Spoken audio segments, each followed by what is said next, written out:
All right, looks like we're live. Trying to pull something up real quick. There it is. Let's get that up here.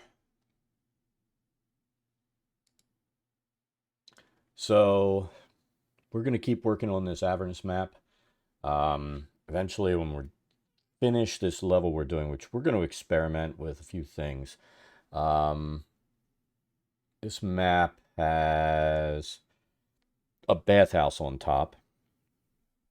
We need to figure out how to create this. Now, I think we're going to make the room bigger. I mean, this 10 by 15 room, I don't know that the assets will fit in there well. I think everything is going to need to be expanded just a little bit. And we're going to have to look at the descriptions. Like we kind of started working on building out this room to size, but I feel like we're going to need to make a few adjustments like we did with the tavern. Um, at this point, I wish we would have grown the dungeon a little bit. Like I said yesterday, the hallways in that dungeon are a little claustrophobic. Arlook? What is Arlook? Is that even a word? So we're going to go ahead and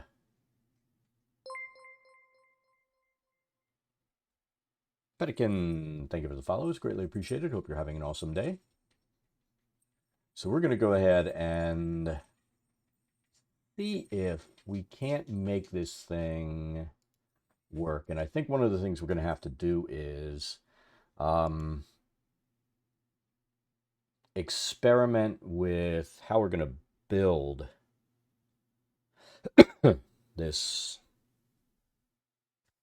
basically tub. Um, it's not really an asset built into the game yet. Who knows? Somebody may do it eventually, but it's not really built in. So we're going to have to go ahead and yeah, we know that's a bogus account. We know we're going to have to go ahead and because the real Hoss is really pissed about all the fake Hoss accounts. Create the hot tub. So, and it's not really a hot tub. It's you know, I don't know how we're going to do it, but let's take a look.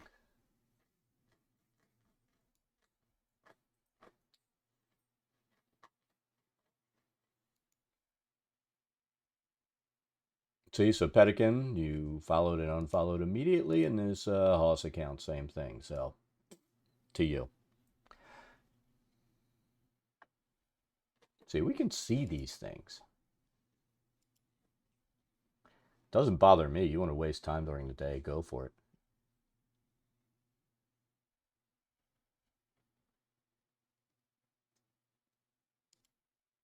That's why we turned the emoji explosion down so we didn't have 400 freaking emojis, which is the default showing up.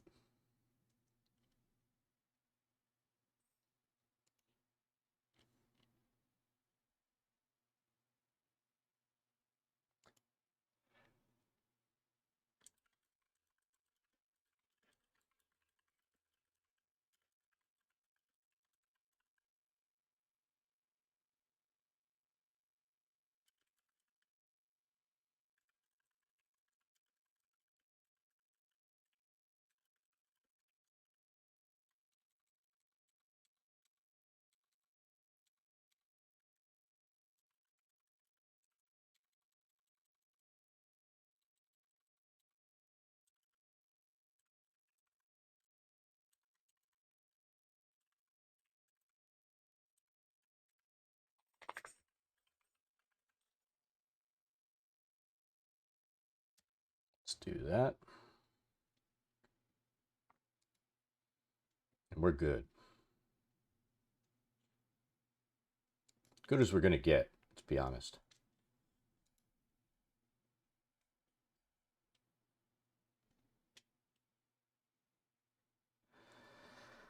So these are going to be our issues. Building and placing these bath areas. We're going to need to see if there are fountains that we can actually use, or we might have to make those. Filling them with water is going to be an issue, because we can't flood this part of the map and do partials.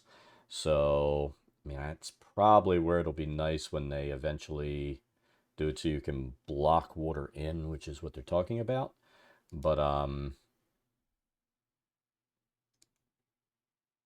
you know, we'll see how that works.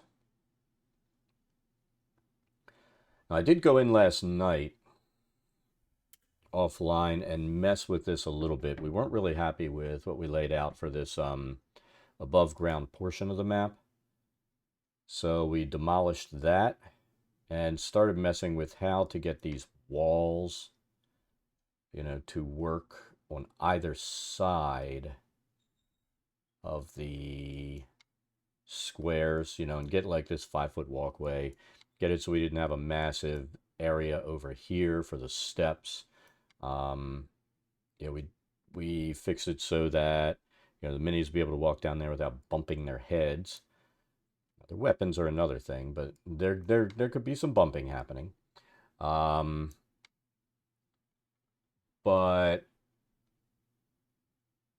you know, like what we're gonna have to do here, there's gonna be, this is gonna be like the back wall. This is gonna be a secret door, which won't be so secret. If they actually walk around the outside of this, they'll see that, you know, there actually is something there.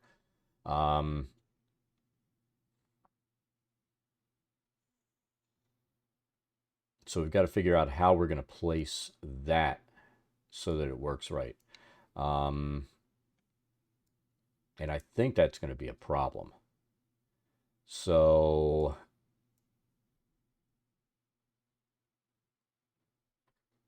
first, let's worry about how we're going to get this secret door zone to work. And then we'll start working on the rest of this. And again, that's where, you know, the map makers don't really come into equation. They'll usually just split like a little thick line and that's your wall. Doesn't take into account, this has volume and you've got to work it into your map. So let's put on our grid. Let's move our build plane up.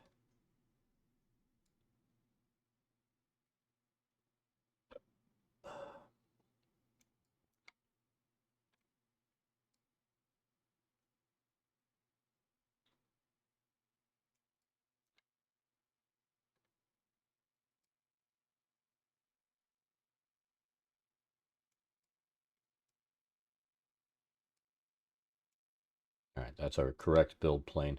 We'll do what we can to not mess with that. So this will be our conundrum, is creating this so that it works. And I think what's going to end up happening is we'll probably have the wall going across here. Put the door there. Let's place our default secret door.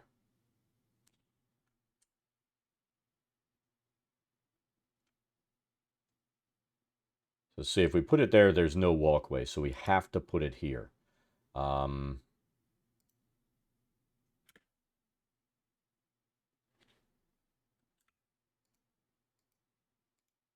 that opens in, we're good. So we're gonna have to place the wall across here. So that will skew the original design of the building a little bit, but that's fine. It's all good.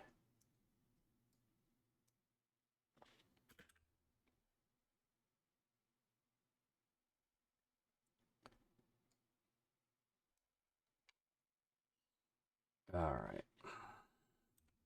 And we went back and forth on these walls here as to what we were going to use.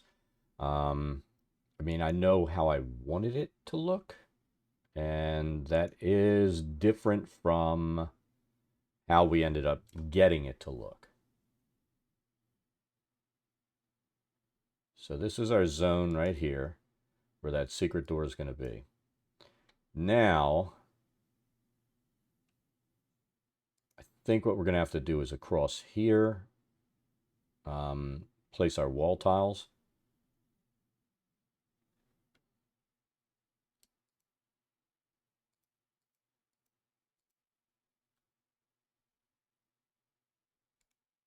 I guess we can put this in here. Then we're going to need to do this. So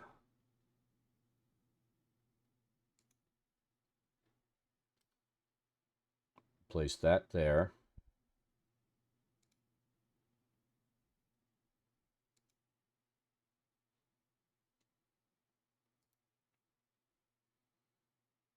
We will place, see, this won't work because that's going to end up being back here. So let's place a wall section right. This is how we're going to do it, because we'll end up removing that wall section once. Oh, bastard.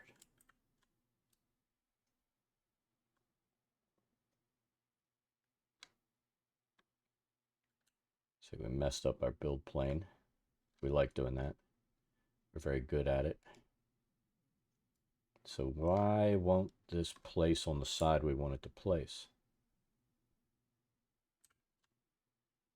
We need it to be right here.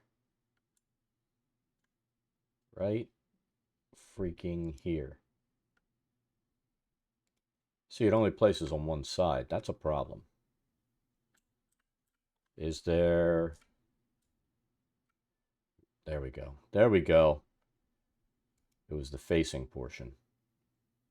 So we'll put that on there.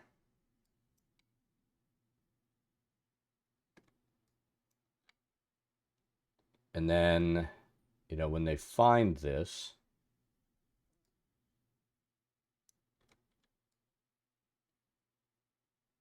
I don't know, is there any way for us to get this? See, we can't split that.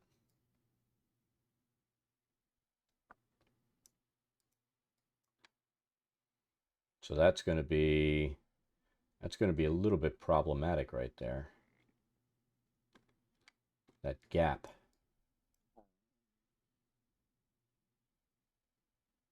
And I don't think we can get the wall to... Can we get it to do it?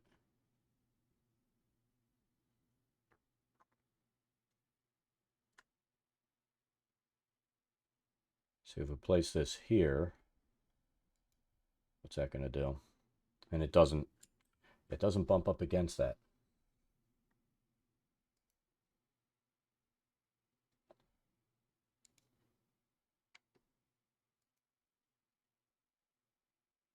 So I have a small problem here.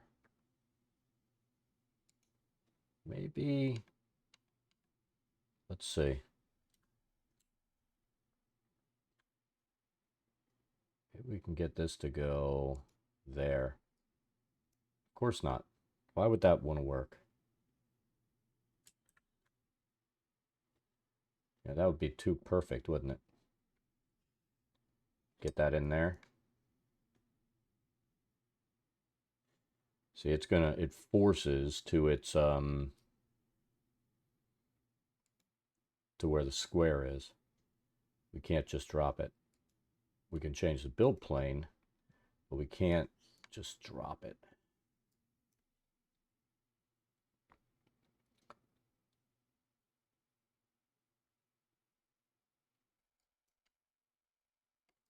Perhaps, no, because that's going to split again.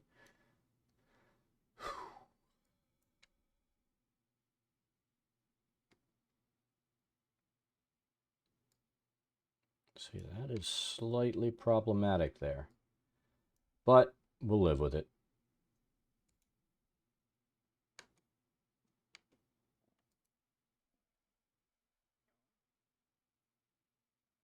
I wonder.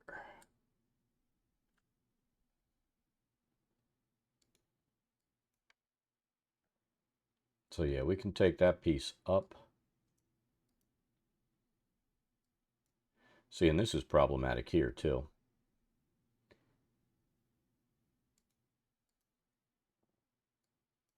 I guess what we could do is corner that, right?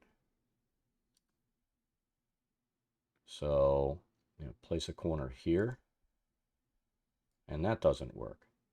Mother puss bucket.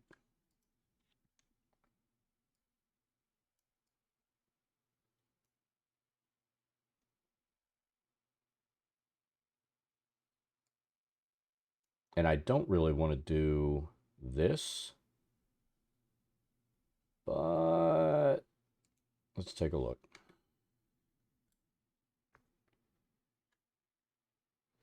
So if we do that, that'll make that line up. And that'll make that more like it's, an entryway. That closes that up.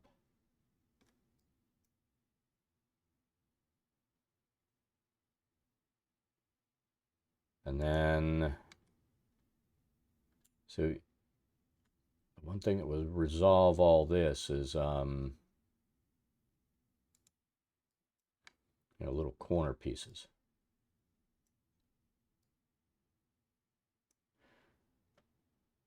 So I guess we can put that like that.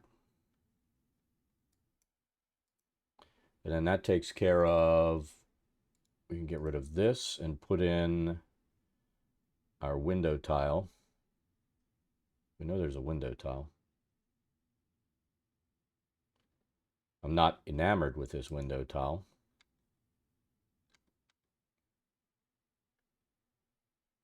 That's for sure.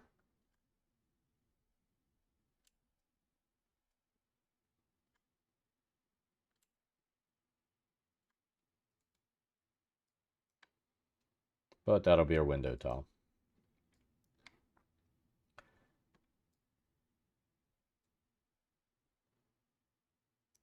All right, and that takes care of, our secret door. We can just pop this off. There's the door.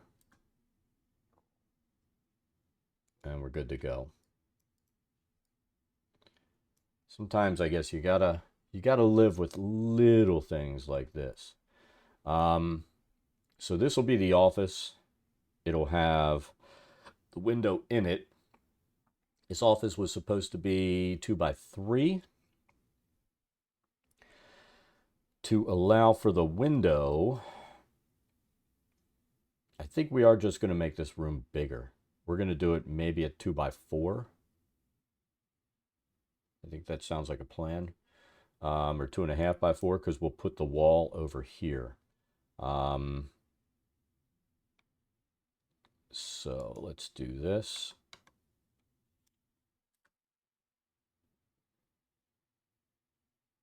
So the door is supposed to be 5 feet off the wall.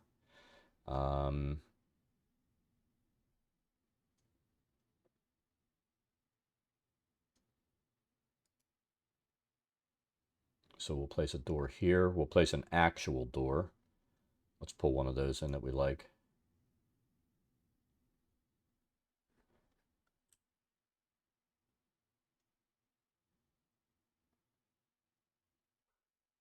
I kind of like these doors.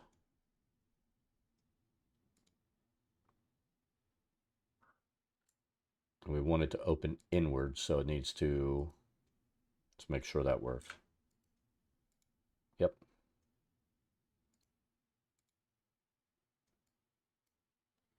Remember, doors open inward, so if that's showing the arrow, that means outside, and that's what we're going to do.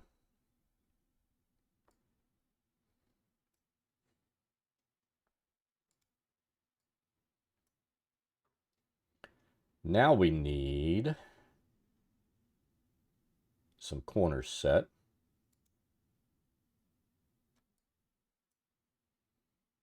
So if we're going to do our corners, like I said, we're going to See, that's going to go like that, which will be a problem. I guess we'll just, so we're going to go out 4. Can we place that right there? I'm not real fond of that window placement, but I feel like it works better there with having this little thing jutting out that we need to block off sight from outside. Um,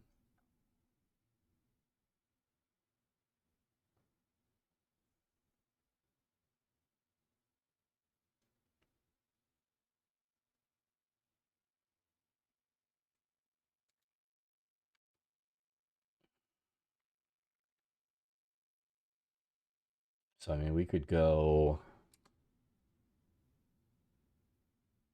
here, make it a little bit bigger.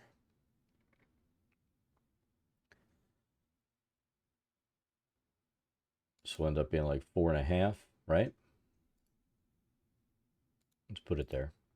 And that'll create our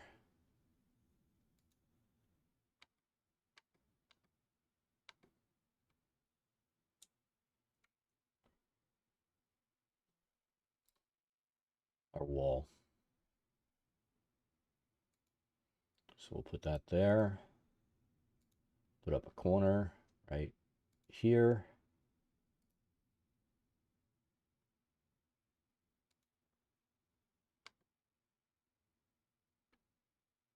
And a wall. So there's the office. I want to look at the description and see what we need to place in there too. We might end up growing it out just a little bit, but I don't think so. So this is D4.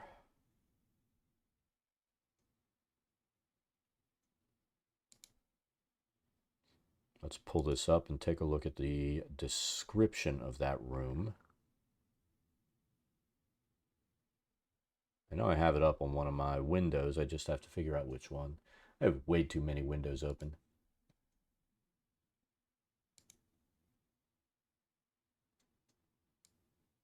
All right, so here's D&D Beyond. I'll pull up.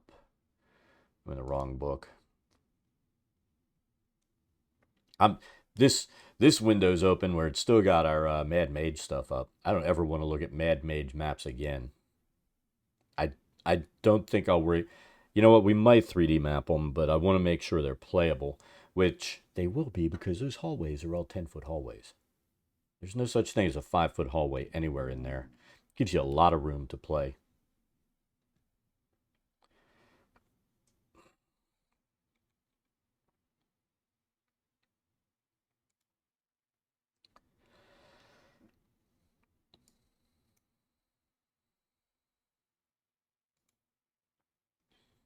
Dungeon of the Dead 3. So we said this is what, D4. The North Massage Room. From midnight to dawn, a male human necromite of Merkul guards the room unless he's drawn the area D2 by sounds of battle. During the hours which a bathhouse is open, a female human masseuse, just a neutral good commoner, works here. She knows the same information as Jabaz and behaves similarly. And so D3 and D4 are identical. I almost have the feeling to get this table to work in here, we're going to have to grow the room. I'm positive we're going to have to grow the room.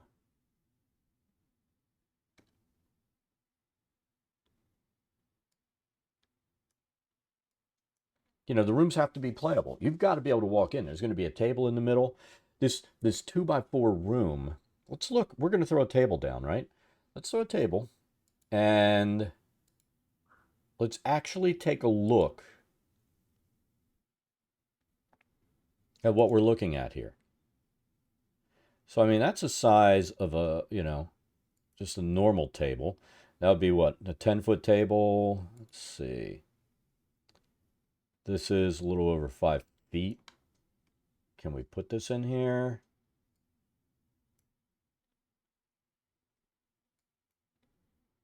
What's the deal with this little table? We're going to drop a couple of tables just to take a look. So table.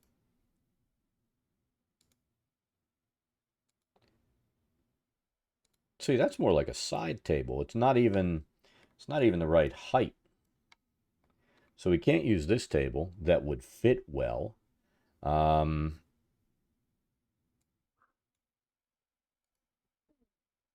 Is there a way to resize these things?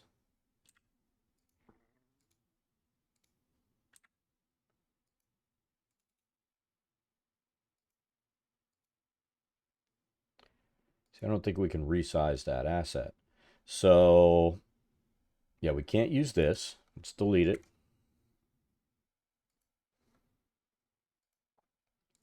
Can't use that. So we're probably going to have to use a big ass table. Or create something. So how long is this? See, that's a shelf. We can't use that. Are there planks in here?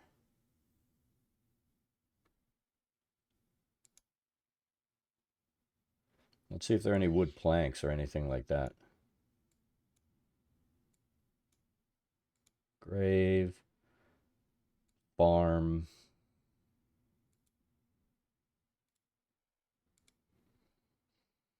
That looks like a log. So can't do anything with a log.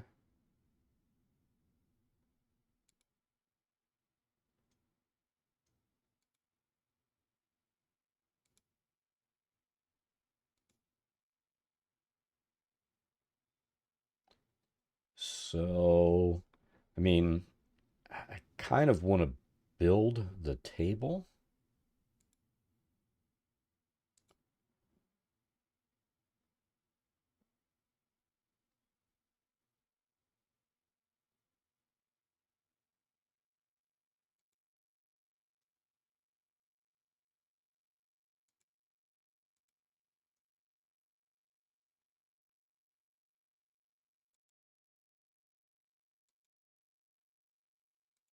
But, you know, like these logs are way too big. Let's see what we can figure out here. So now if we could move the signs so they would go flat, we could probably build something with those. But I don't see a way to swivel them around.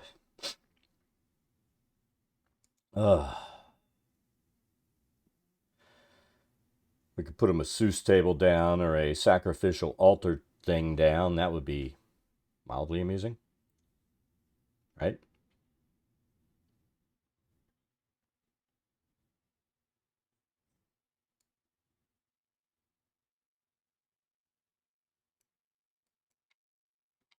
I want to make sure this isn't going to interfere with any of these levels down here.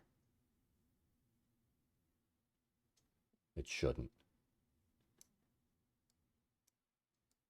Because we're going to end up closing this whole thing in.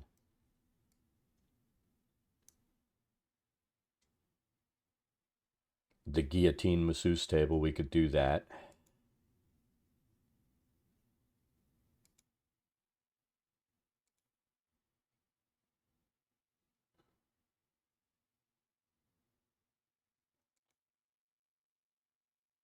So I think what we're going to end up doing is just putting a table down.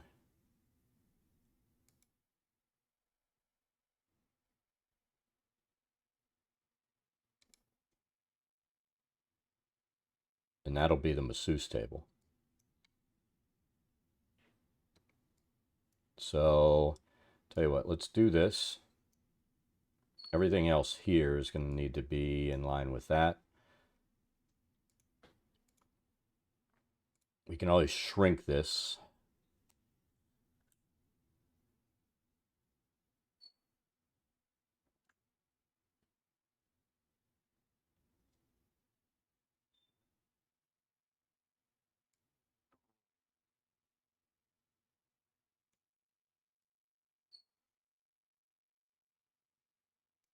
All right, so that'll take care of that. And then we're going to pull this out one. Same thing here. here, and here.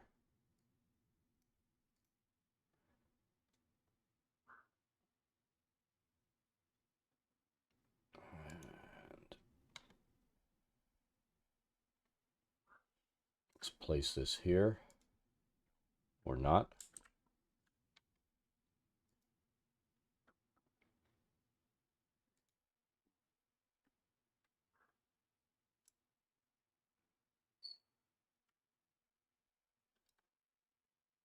It should go right there, right? There we go. So now we can put a table right here, and that gives room for the commoner to be in there, or the other dude, depending if they come in day or night. So we're gonna go ahead and place that right there. So there's our masseuse table. It doesn't look very comfortable.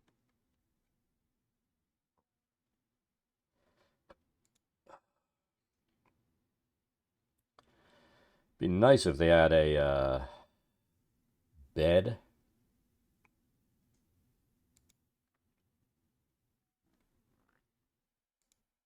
Without a pillow.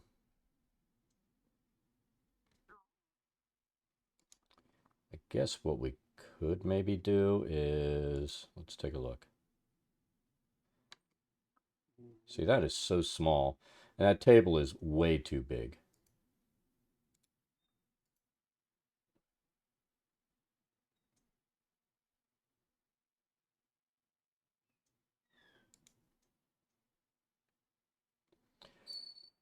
All right, this is what we're going to do. Let's go down to the bottom of this. Let's go way the hell off to the side. Let's see what we can do as far as building something out.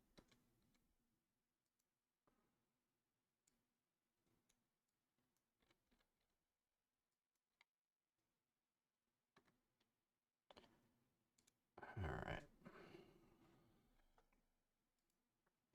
So I think the first thing we'll do, let's place a table.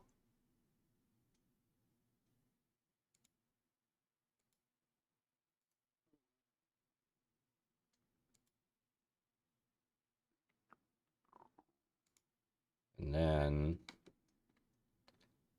let's do this. You know what we could do?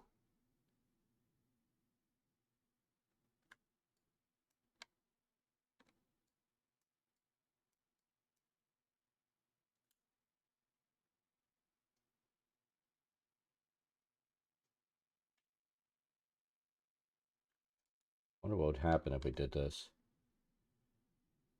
It's going to create two pillows.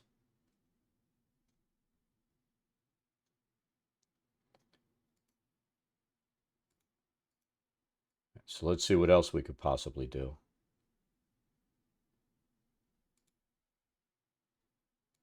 Ooh.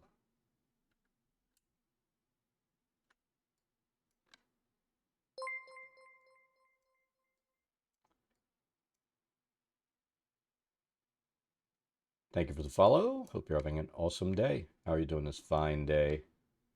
So we're going to try to make this work here. Let's see. Can we do that? And overlap it a little bit? How's that going to look?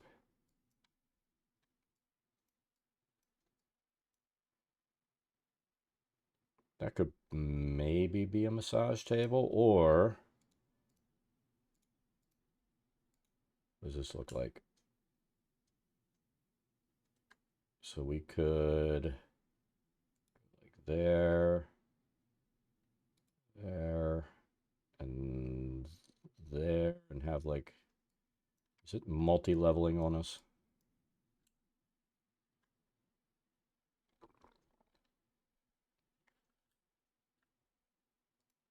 A pledge pin on your uniform.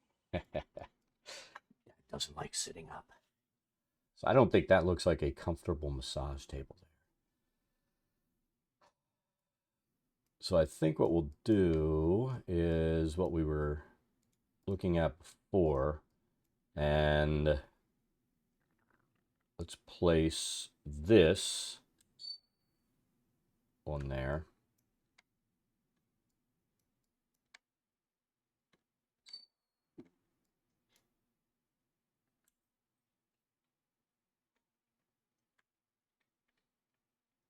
So we can put that there.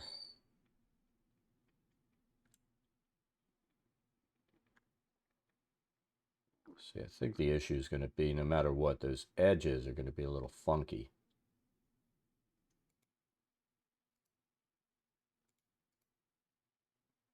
How are you doing today, 2? We're just going to call you 2. How's that?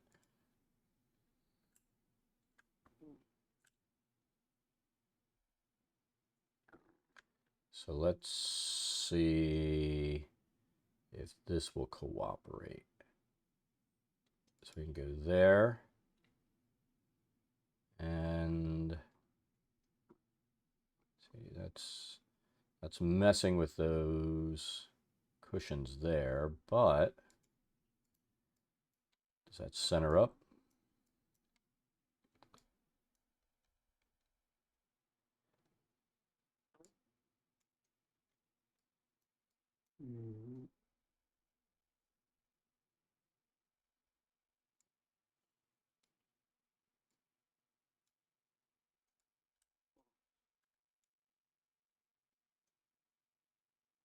Is that centered? Semi-centered. So I think that'll be our little massage table. Shit, it's not centered. Well, at least this part needs to go there. Doesn't look like the most comfortable massage table on the planet, does it? What about...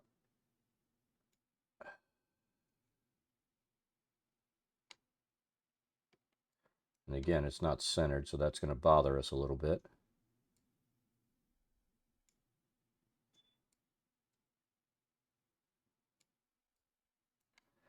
Now it's semi-centered. Let's see what we can do here.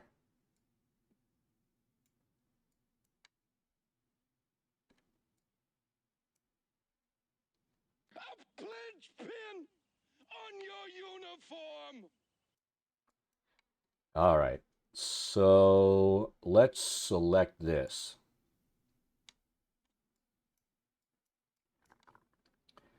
And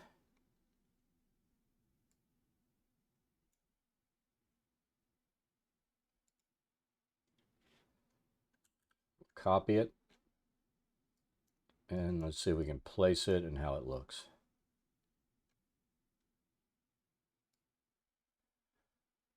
And I think the issue is still going to be, I think it's too short.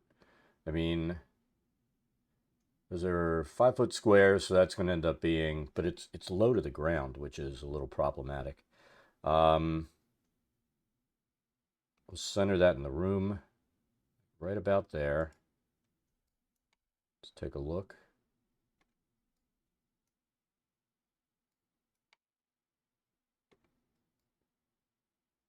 We are sitting up as much as we can. Let's undo that. There we go. We can place it this way.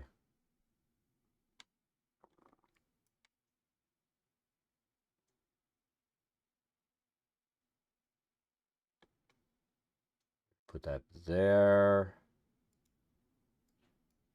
And then I want to we'll drop a miniature in here and see. Like I said, I think that's too short. I really do. So let's just put a human in here.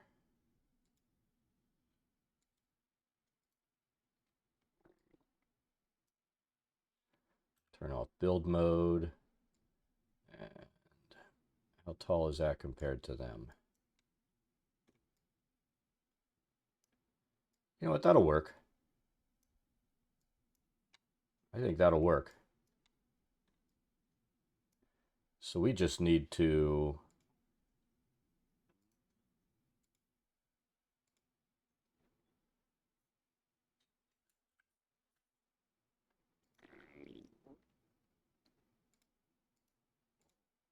we need to get rid of this and actually place it in there so that, well, it's not going to be centered. That's our problem. We can make it center a little bit, but this, like 18 inches or so of wall is going to screw with us. So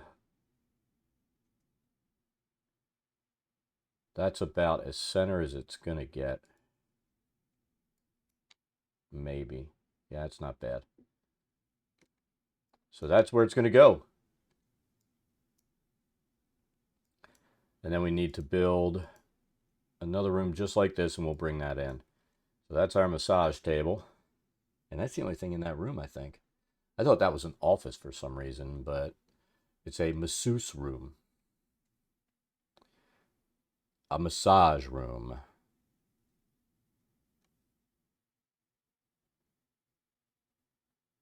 Yeah, we're going to leave it right where it is.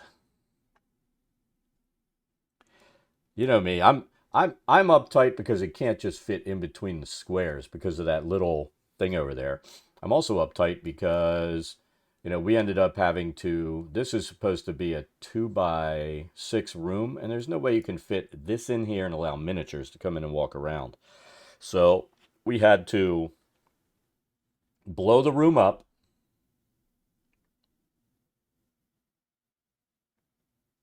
We had to blow the room up so people would be able to walk in there.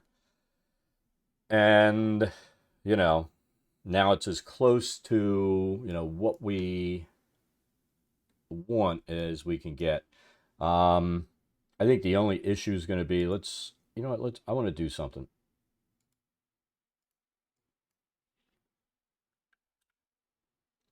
Let's take build mode off. I want to knock this guy down.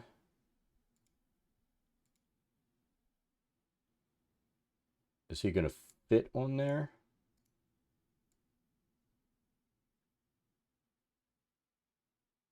You know what? It is long enough for a person, isn't it?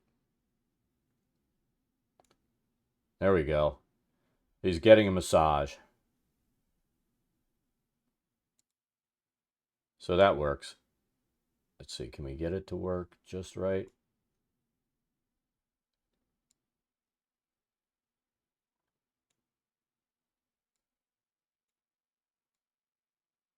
Dad worries about very silly things, but it looks like it's the right length for somebody to lay on, so we're good. Barbarian is dead. We didn't like him anyway. All right, so that room is done.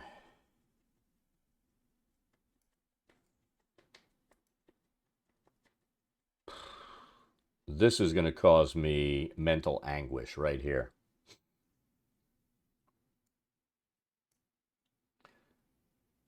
So I'm going to look at the description of what's around the bathhouse, and then we can start laying down some exterior tiles, and then we'll place the wall on here that'll match against that wall. Because this is an outside wall, and I don't want to put this stuff down and have it overlap that way. And then we're going to have to design the freaking tubs for in here. And they're supposed to sit in a, which there's no way. They're supposed to sit in a 4x3 zone and have room for people to move around. And that's not going to work. You know, because we need a bench over there. It's just not going to work. I know this thing's going to end up being, you know, to make it work, it's going to have to infringe on that second and third. So we're going to have to grow everything out. Probably one square. I'm hoping that'll do it because we grew this one square that way. We'll grow it one square this way.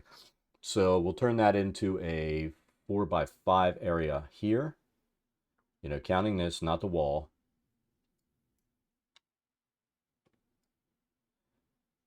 So right now it's a 4x3 because of that. We'll pop out a little bit more.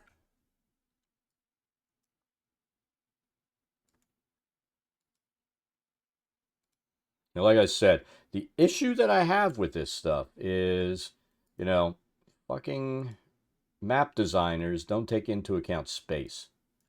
Space required for things like walls and everything else. I don't think they would pass the spatial relations test.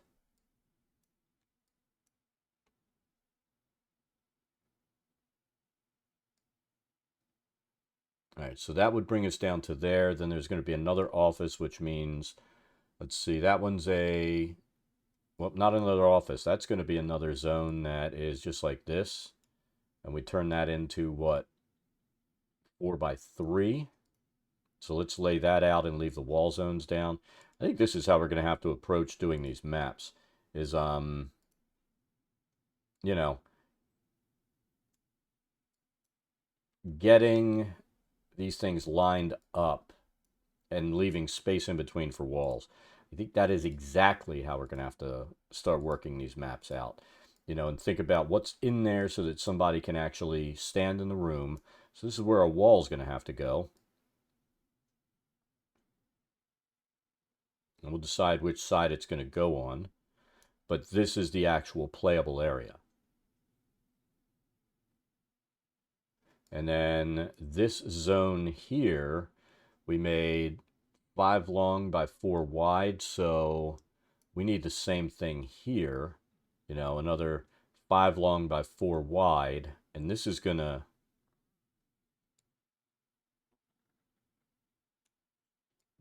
mess with our dimensions. Everything's messing with our dimensions here. And then this will be the same thing where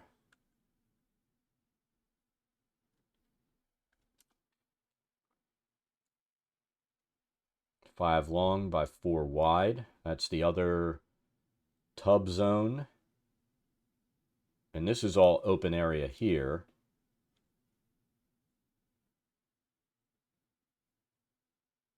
Then we'll need the walls to come around outside here. So let's start walling this in the way that it looks.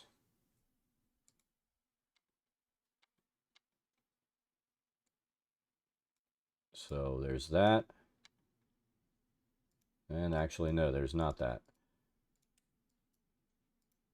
What we need are 2 windows there because peeping Toms want to look in at people in the baths, I guess.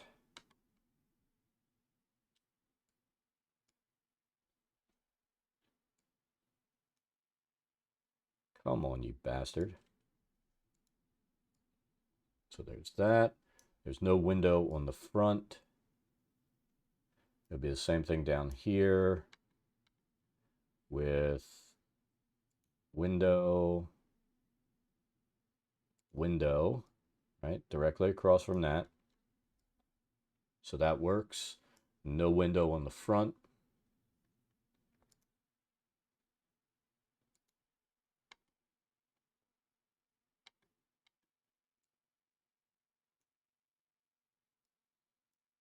There's that. There's that.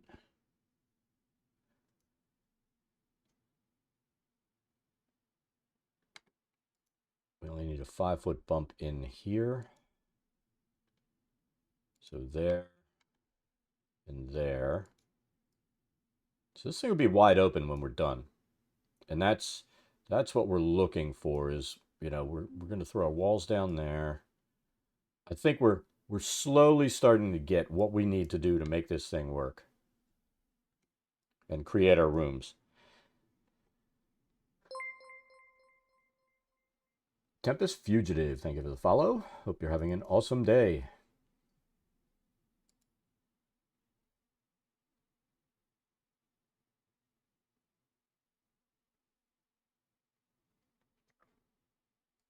All right, so that'll get that ready to roll. We need a window over here. And I think, we're gonna put it mid because probably gonna place a corner there. Yeah, we need a corner there.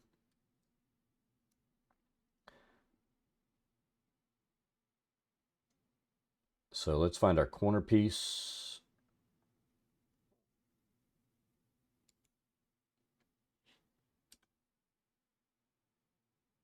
So we have corner, single corner,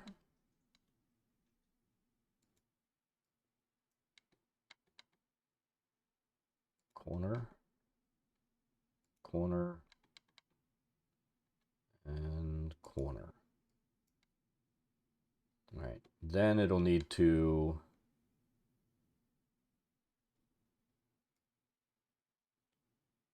Well, I mean, aren't the players like committed at this point?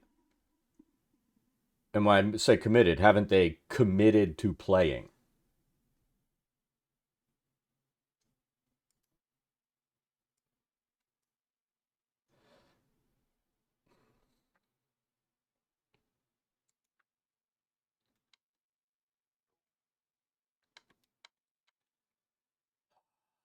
I hate that shit.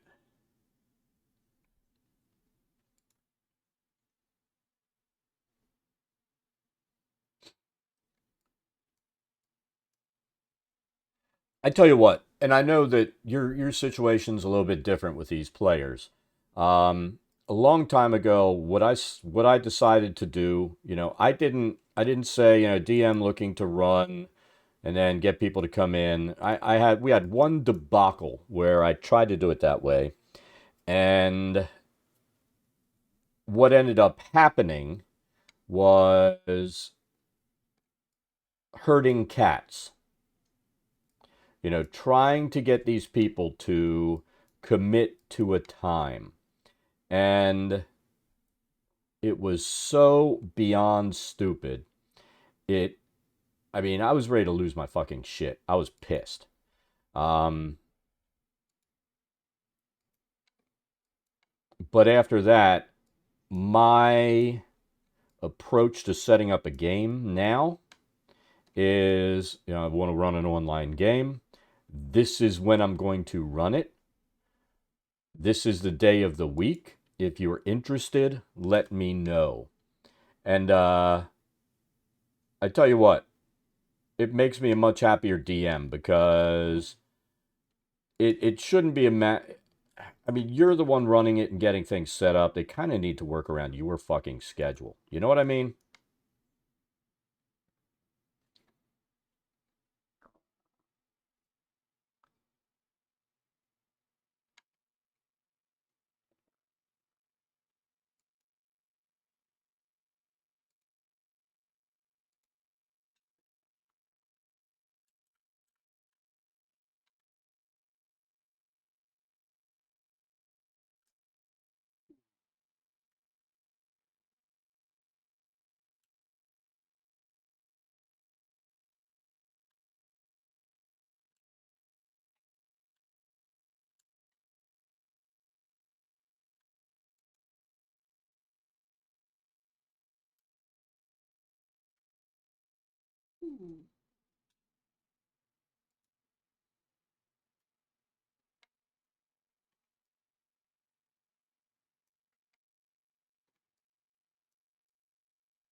Man, I just can't place motherfucking walls.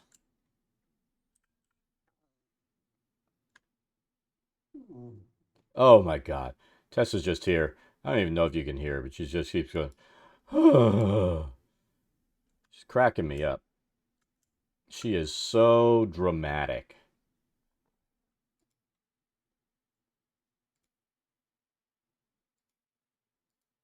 It's weird because you have to do that sometimes. There, that's squared off the room.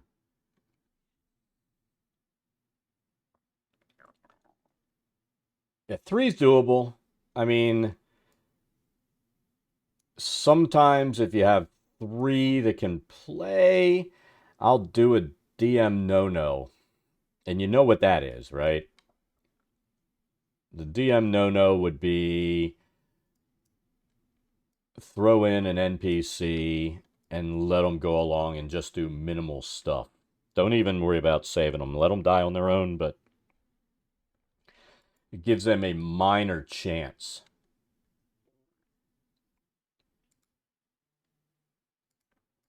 A minor chance of survival. Because I don't really like adjusting creatures and stuff in game, just because people didn't show up. I'll adjust if everybody's there and, the party's too powerful for the monsters, which is a large portion of the time. Um, but I don't adjust down if people aren't there. I'm not a real fan of that.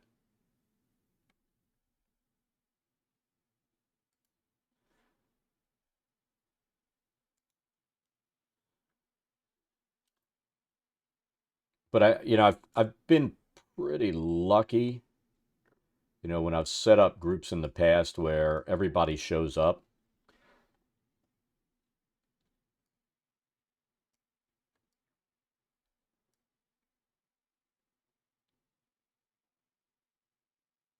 And it's pretty sad when you consider it lucky that everybody fucking shows up.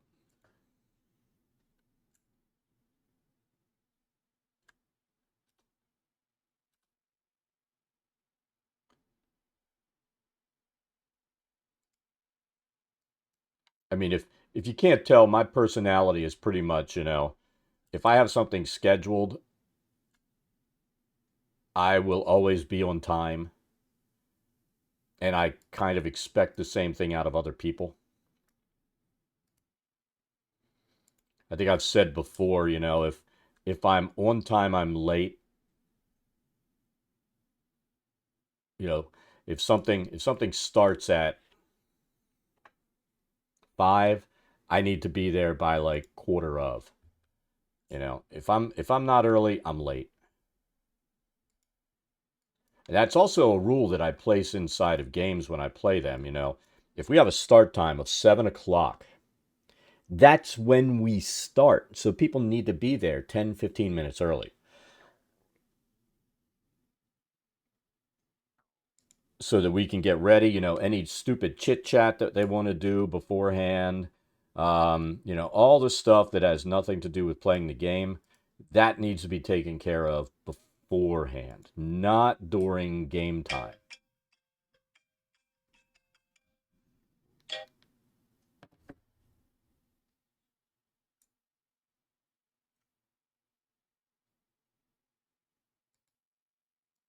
Nothing wrong with being social. Never anything wrong with being social. But there is something wrong with doing it when we're supposed to be playing. Put your fucking phone away. Unless somebody's calling to say someone is in the hospital dying.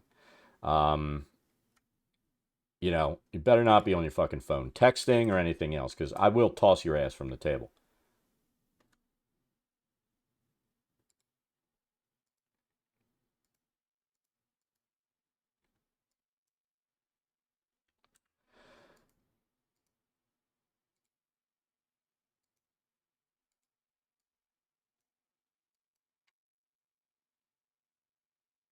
All right, so that's our other masseuse room. Oh, look at that. See, we haven't cut anything else, so that thing just cut and pasted perfectly.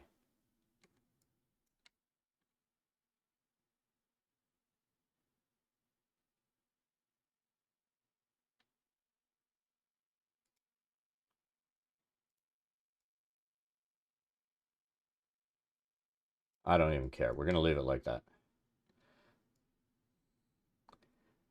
I mean, I do care, but we're still going to leave it like that. I could spend all day trying to center that up.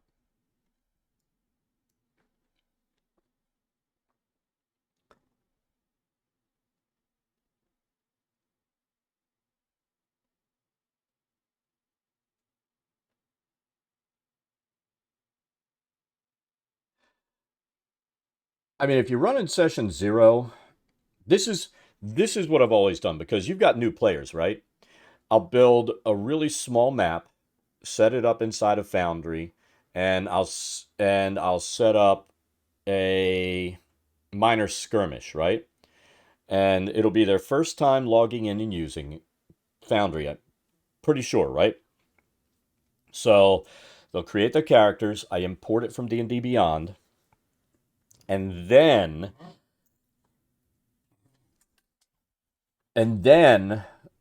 what I'll do is we'll walk through combat, line of sight, and let them practice targeting and all the different thing they need to know. Um, when I did that with the one group that fell through because, we were herding cats and nobody could fucking be there on time or commit to a day. Um,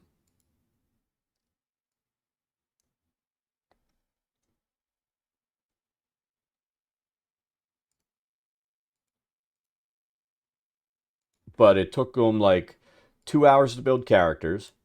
And then we spent, I want to say about an hour, hour and a half with them asking questions about combat, stuff like that. And, it all worked. Um,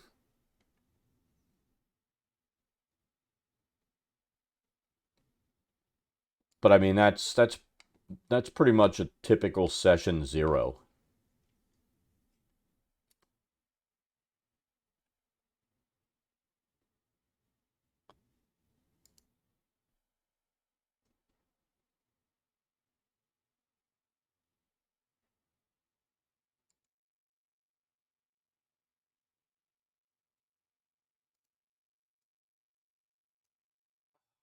How do I want to do this? So this is supposed to have. See, this is another design issue. It's supposed to have double doors coming in, but we're not going to have double doors. We're putting a single door there. Um,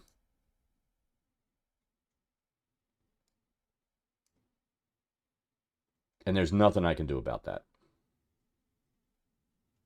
Nothing.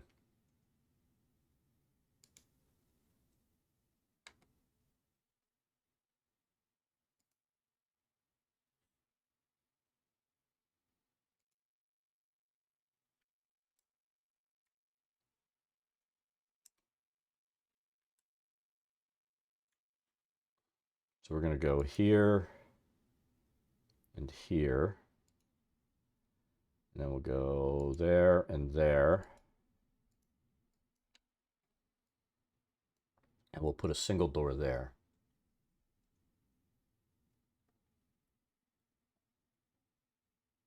Do architects make good or bad dungeon designers? I don't know. Like I said, my biggest problem is, but an architect draws walls to scale and shit like that. So they would probably be better than the motherfuckers that draw these maps. I mean, let's be absolutely honest. You know what I mean?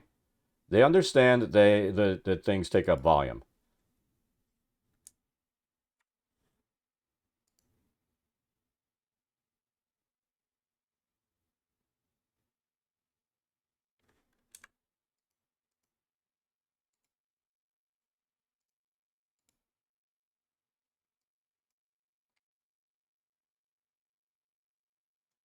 All right, so that's got the entryway. And what we can do is place a sign here to say what the place is. How about that? Now we need to design the tubs. So let's go down here.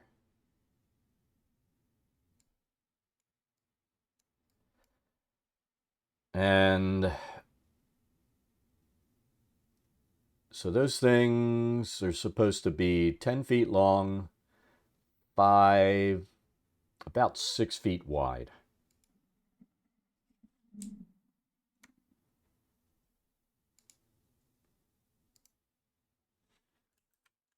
Drop our build plane. So that's 10 feet. And I think that's not going to be big enough. So let's go there. This is why hopefully the expanded zone that we put up there will work. Because we built these out to be what? 4 by 5. So we could put like in 3 by 3 areas somewhere here.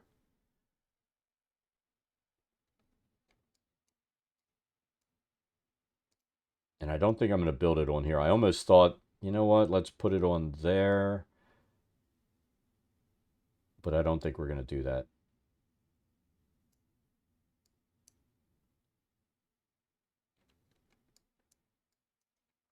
Yeah. Well, I mean, this is supposed to be a bathhouse. So it's something people would use. It's just trying to get, and we don't have, here's the thing, we don't have assets that necessarily match what we need. So we're going to have to, like these tubs, we're going to have to create them. And I'm thinking we're going to do it from some type of stone.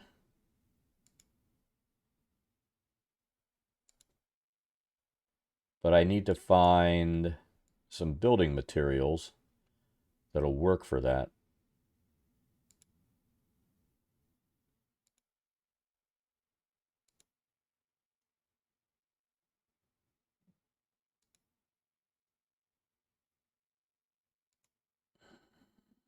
Make it out of bones. How about that?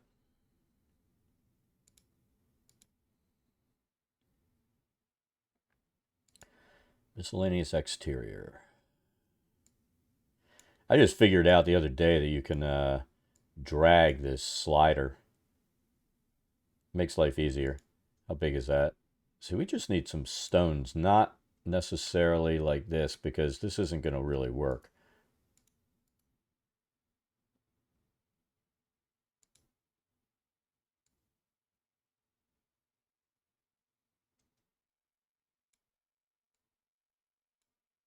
And we don't want to use, I mean, we could pile some of these things up and make it work.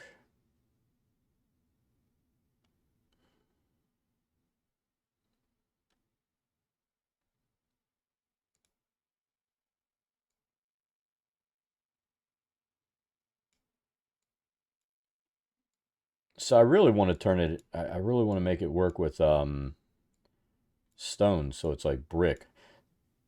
What would be awesome is if we could resize these things, but we can't.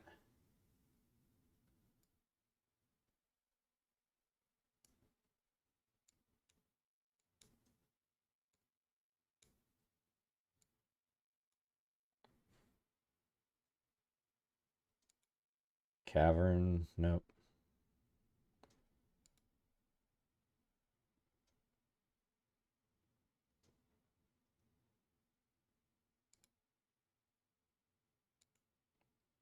Yeah, I mean, you might be able to do something out of that. I have what I want it to look like in my head, and I just can't find something to build it with.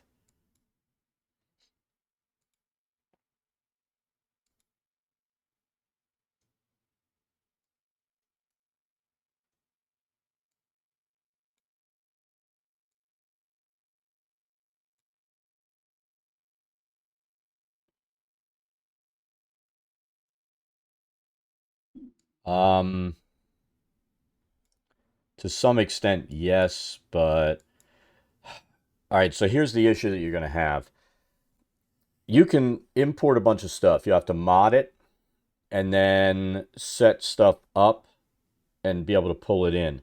Now, every mod that you put on, in order for it to work when you're playing with other people, they have to have the same mods running. So they've got to run a modded game.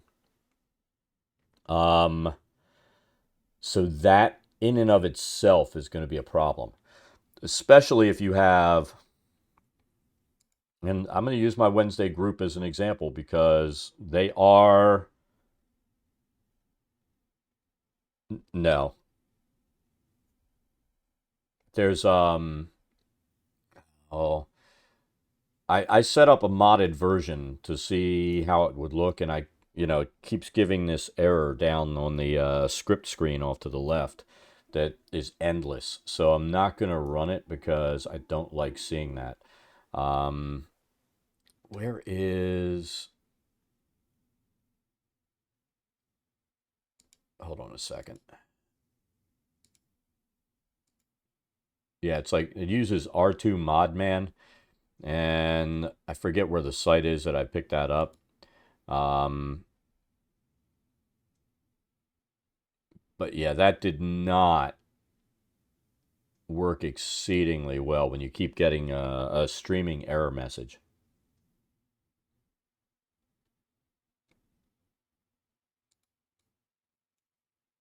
Let's see, traps and treasure.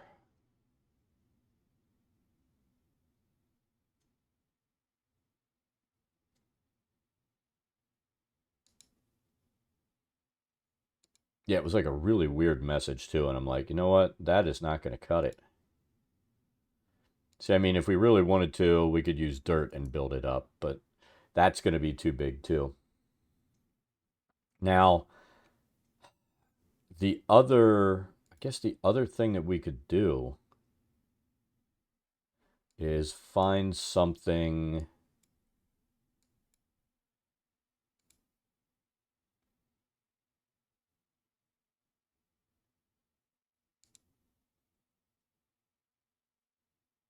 See, I mean, you could come in and this is a fence, but you could probably make something work using this if we had some shorter sections. Um, so maybe some type of asset like that would work.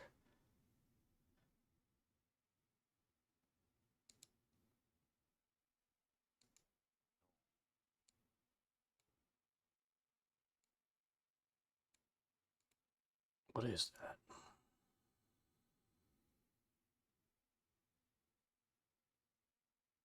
And the other complaint I have is like our carpets are all that's a carpet. I can't flatten that out.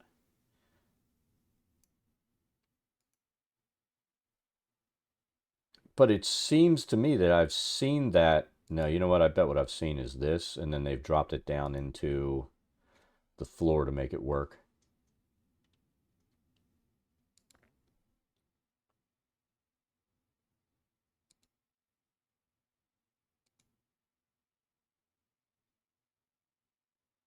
Trying to remember. I saw something that was built.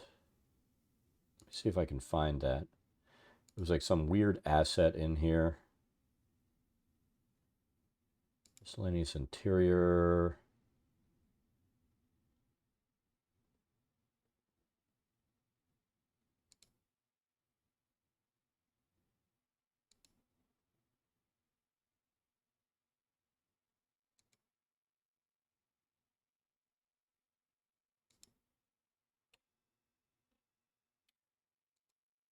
Always makes me nervous when I hear that power supply run its test.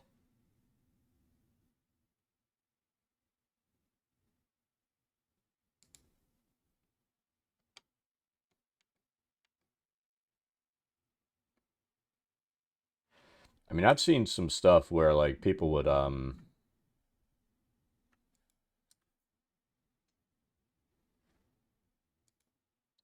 ring stuff together like this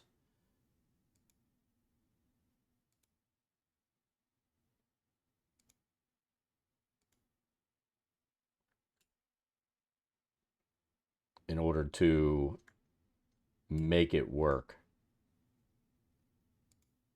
And it kind of makes an interesting pattern, but it's not really what I'm looking to do on this thing.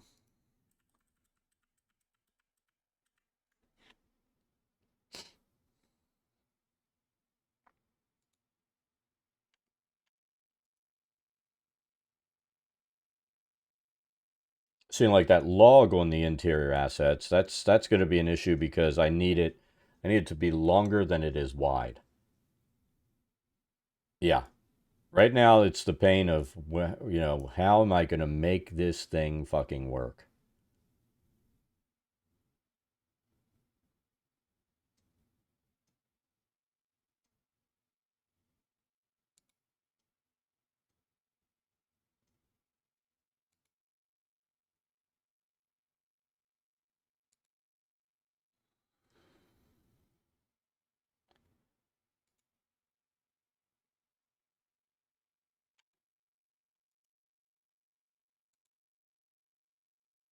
Like I said, what I need is like some scalable assets that are semi-square, and then we could just build this fucking thing right out.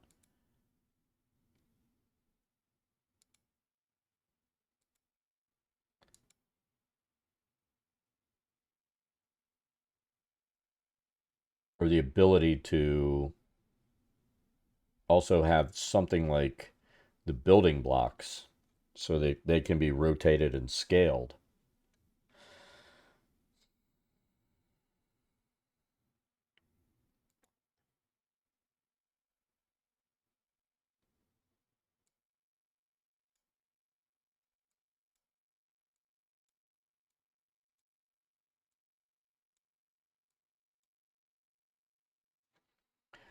I'm curious. I'm gonna take a look at something.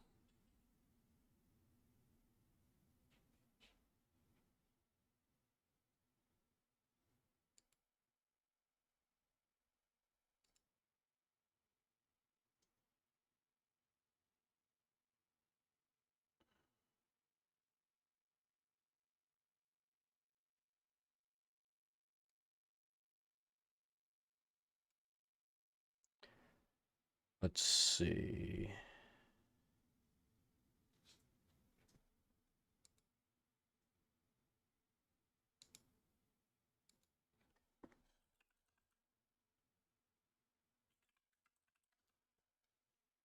I'm gonna see if somebody's built this and maybe be able to get an idea to see how they put this together. Or did they just say, fuck it, use your words? One of those things I like to say inside of Right,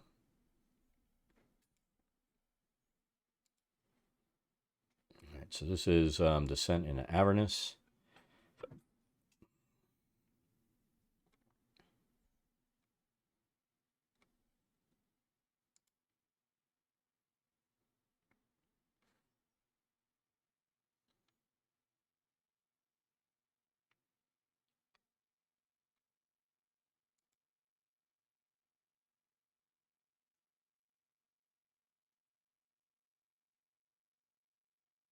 So somebody actually built the bathhouse.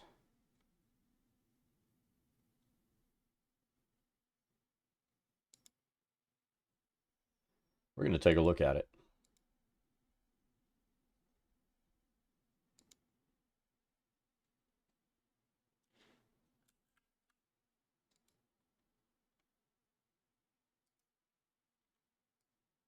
Yeah, the same idea I did with the walls, it looks like.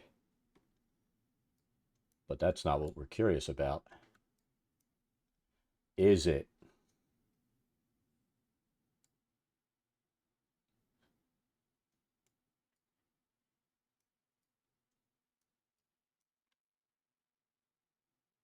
Oh, that's kind of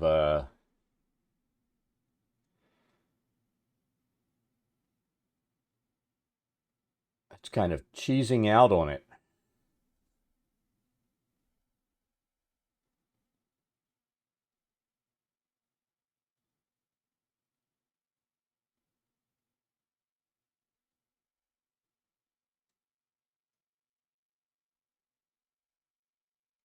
Yeah, let's take a look. See, they tried to stay true to the room sizes.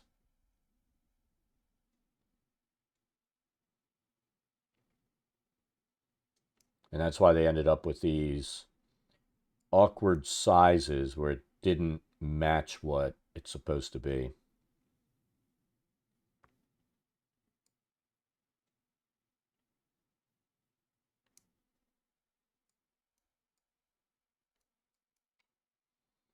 And then instead of doing the steps, they did a hatch because they didn't build this on top. And that probably answers my question about fountains right there.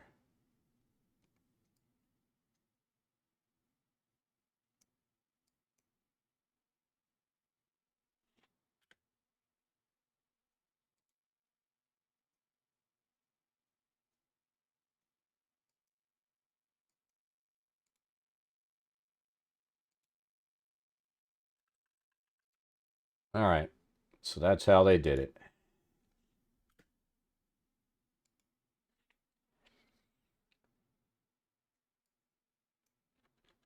So I really wanted to build that up. What I'm thinking though is we can kind of copy what they did and make a larger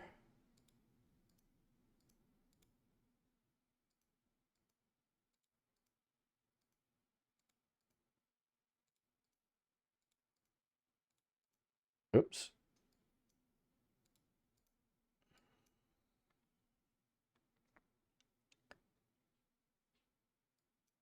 I want to make sure this isn't over top. Hey, Hollow, how's it going? And is my plan going to fuck with what's below? I'm doing pretty good.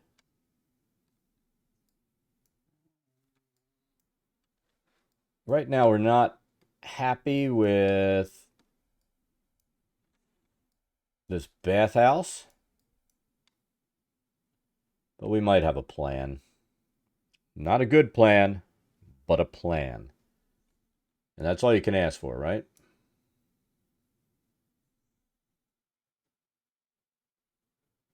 Pretty sure that is all you can ask for. So,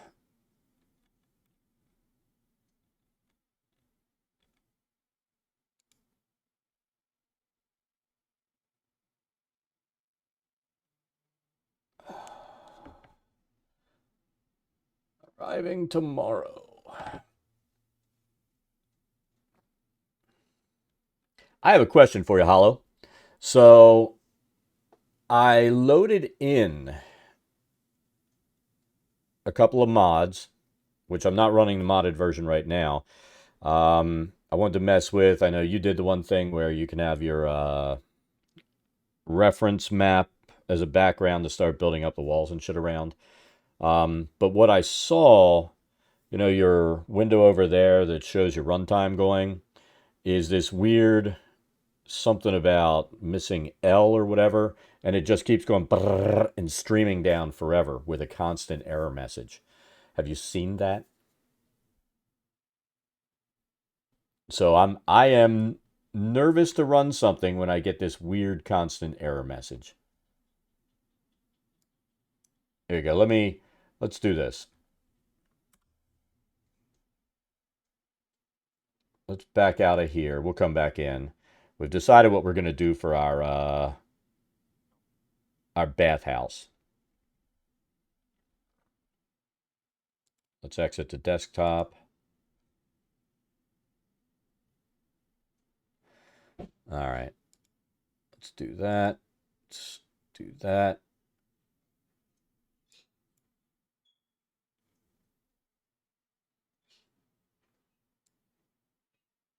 Come on, you bastard.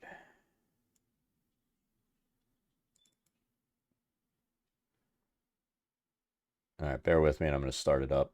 And I'll show you the mess. I'll pull it on screen so you can see what the hell it's doing.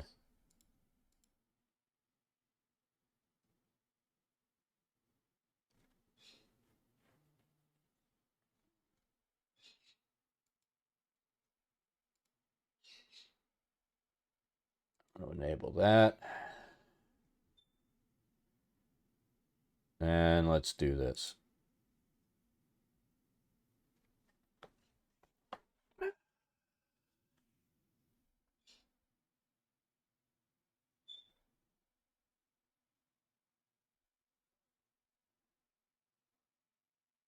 It's taking a minute to load.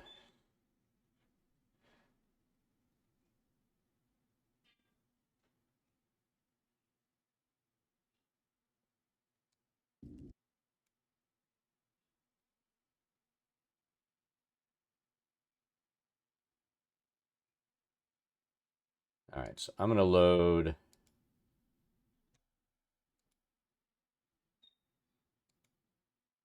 Not the one I'm working on. It just makes me nervous when you see this shit. You know what I mean? So let's load in this first one that didn't really care about. Here we go. Look at that. Key L not defined in data dictionary. And that'll just keep going forever and ever.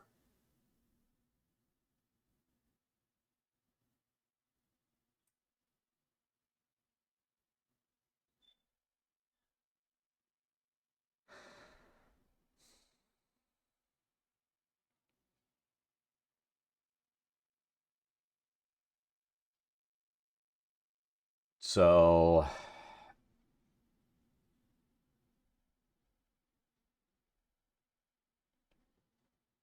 okay. I think for now, I'm going to, like I said, this kind of stuff is the kind of stuff that kind of makes you nervous when you're doing a build that something will happen. So I'll wait. Yeah, if you tell me when it's fixed, then I'll mess with using the mod. Um, but for right now, I'm not really doing.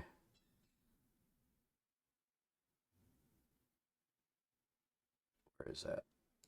Anything that What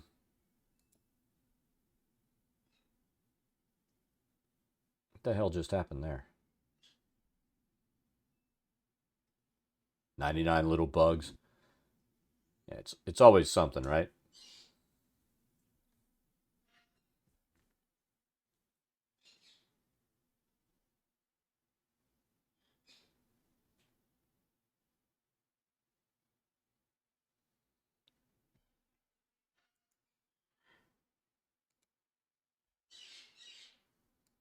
I mean, I haven't coded in forever.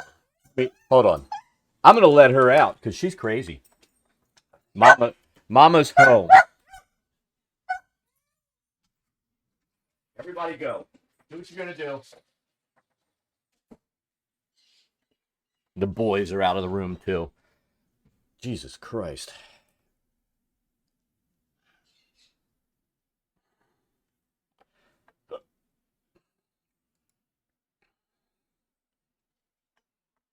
I don't know. I kind of thought that we might have to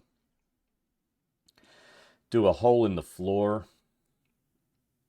Like I said, I'm a little nervous about it because it's going to show up down below, which is probably one of the reasons it would be a good idea to build this map in two pieces, but I wanted to see about building multiple levels. And when I get an idea in my head, I'm gonna carry it through to fruition, whether it's a good idea or a bad idea. I don't care good or bad ideas. It's gonna be done.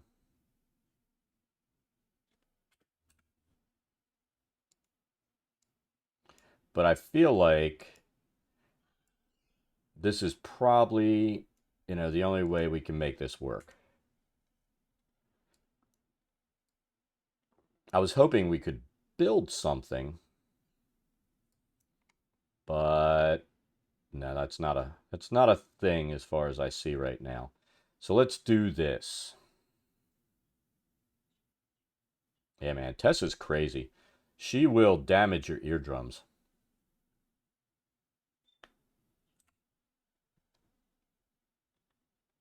She just has that horrible, whiny, yelpy bark.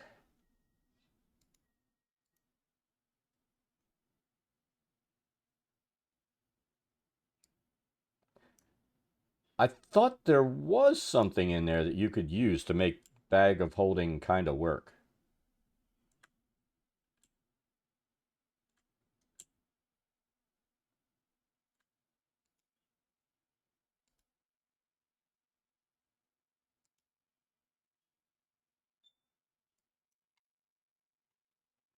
Yeah, that's pretty much the definition of most of the modules in there. Kind of clunky. You know what I mean?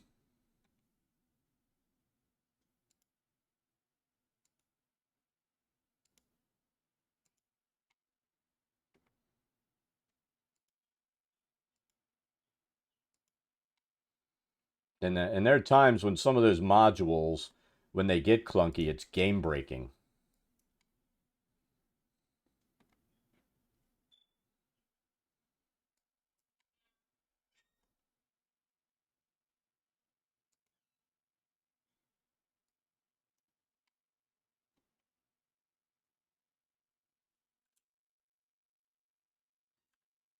That would have been nice, but that's not going to work. Let's find another floor we can put on the bottom of this to make it look a little nicer.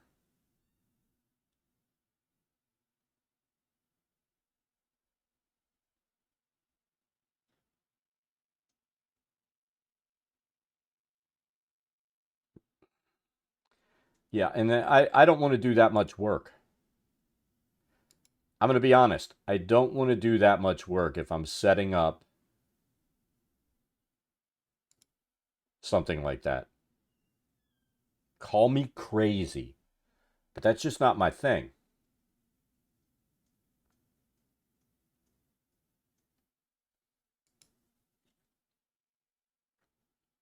I generally ignore coin weight. I don't have it do weight for coins. Everything else, all the other equipment, I let it calculate in.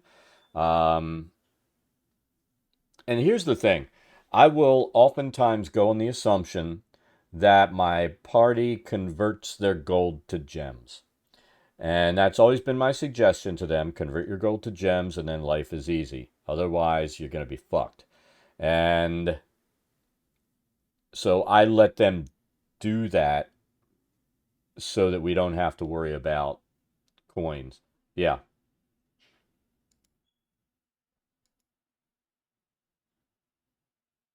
So that's been my solution to it. Just I'll let them find place, convert to gems. And then you don't have to carry gem, calculate gem weight. Oh, I've got 10,000 gold. Well, buy a 10,000 gold piece gem, make a note and you're fine. And then take the fucking coins off of your inventory. And you know what? It works. It really does.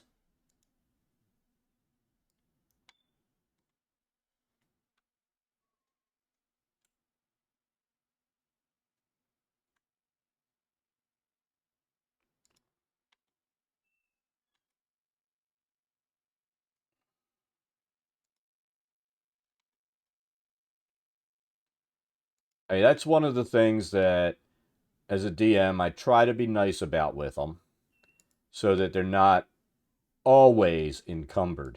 But my group loves to carry too much shit, and they do oftentimes end up being encumbered. That's going to be our bath.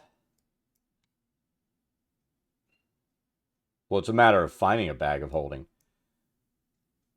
If you're doing, if you're doing a pre-made adventure, the issue is always going to be that, yeah, I mean, the bag of holding is their solution, but they got to find one. And they're just not thrown in there. That's always a problem. They are, but you have to find them. And, like we're running um, Dungeon of the Mad Mage. Magic items are far and few between. I do not give them the opportunity to go in and out of the dungeon. So that means that what they find that's written into there is what they find. And the game's really not even meant, the way that 5e is written now, I mean, it's not really meant to give them the opportunity to run around and grab magic items whenever they're in the city. It isn't Pathfinder. So, it's a game where magic is used in the world, but magic items aren't common to be found. You can't just go and buy them. And that's the way that I play the game because it was always kind of annoying, in a game like Pathfinder where you could just go and buy whatever the fuck you wanted.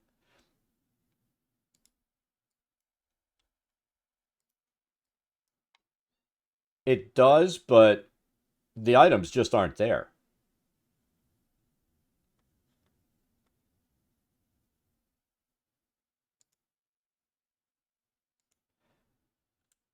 So if the items aren't there, there's not a lot. I mean, as DM, yeah, you can do something about it, but I choose not to.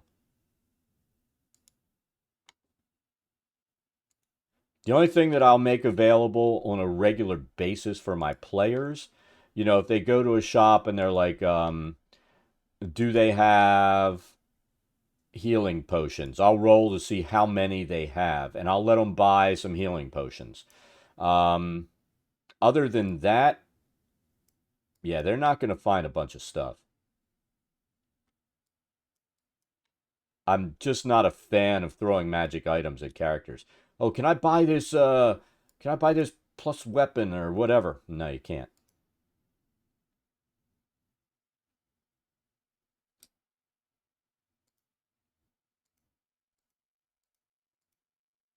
I'd rather them have to work for the stuff that they have. So this is where we'll see if this is going to bump our area down there.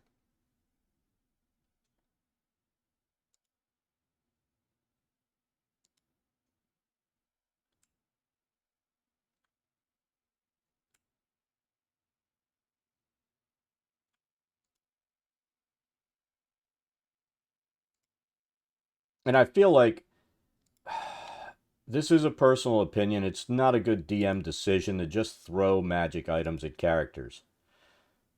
It's not necessary. The monsters and creatures in the game as they level up are not that powerful.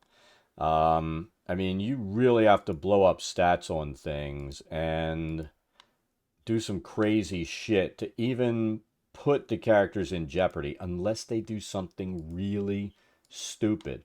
And let's face it, you're gonna have times when you're playing with groups that are just bad and they're gonna do stupid things all the fucking time. But that's not your problem. You don't solve bad play by giving them items.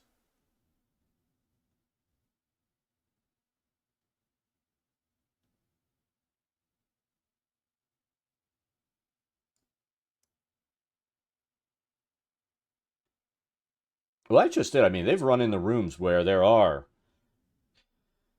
flying swords and stuff like that that go in, and when you destroy them, the magic's gone. So it just depends. There are reasons to have it in there, but it's usually, those flying swords and stuff are a trap.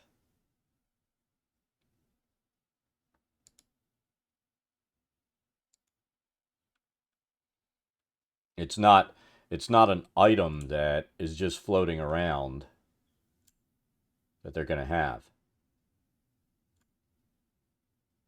So we're going to put this in and then see what it looks like down below.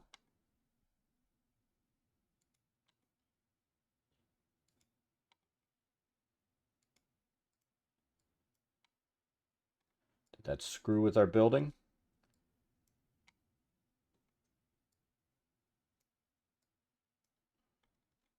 So, I don't know. Are we happy with that? Not necessarily, but I mean that gives us our tub, and I feel like doing one level down, it's not going to be deep enough. If only I could fill this with water, that would be awesome. But that's not a thing.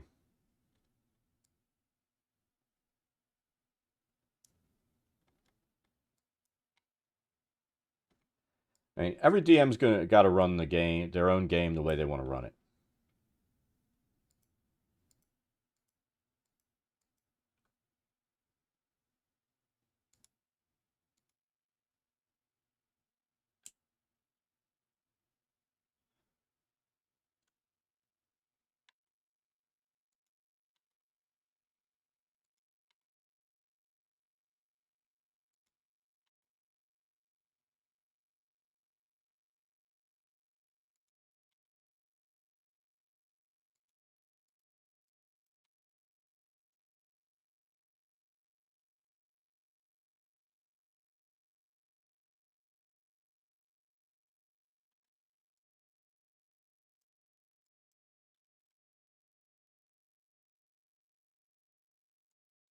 Of course, by the time you get down to this level, that's not going to affect anything.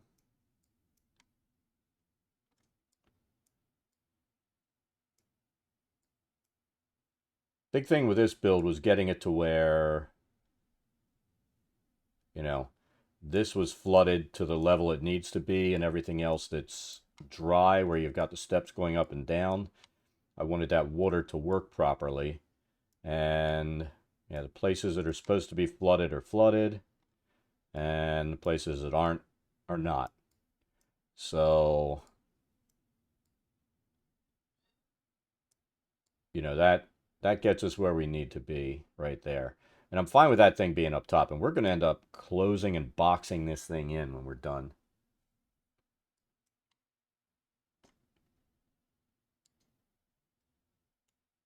But that was the thing with this build, was getting it to where the floodplain was where it needed to be. And I really wanted to be able to have it so they stepped down into the dungeon from here. If only I could fill this in with water, that would be lovely, but there are no water tiles. That would be really nice if there were like something that just looked like acrylic blocks or something could be placed in here and make it look like there's water. That's my wish list right there.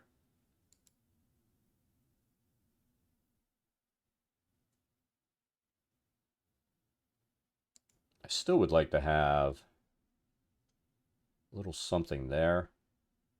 Ooh, you know what would make it look nice? Hold on. Instead of making everybody have to jump in and out, let's build this for old men.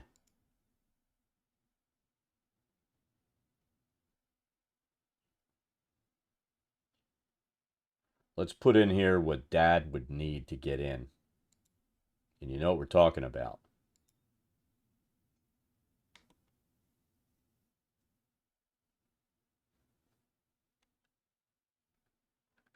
All right, so let's take it down one. Like that. To there.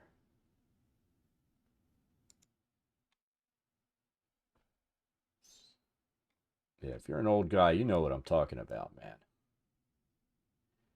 You gotta have something that makes it easy to get into this thing.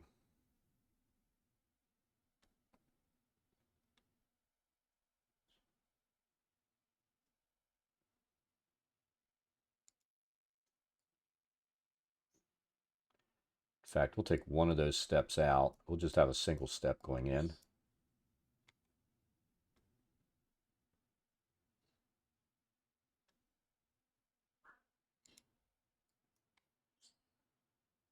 I like that idea. One step.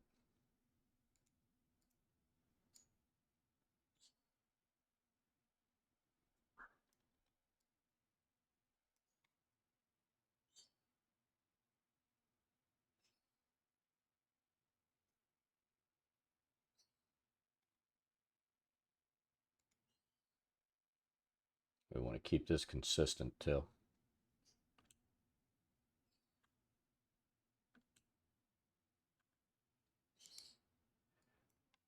Entry on the same sides.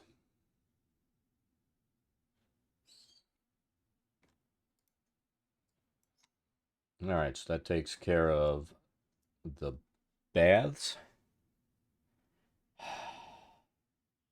I'll be excited about the volumetric water. Be able to just throw some water in here and make it work.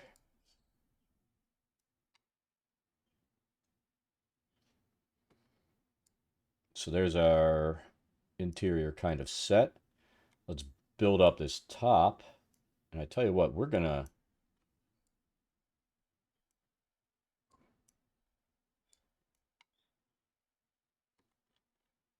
finish building out this top with all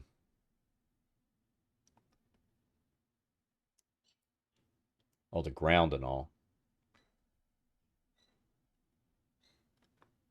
So how do we want to do this? Yeah.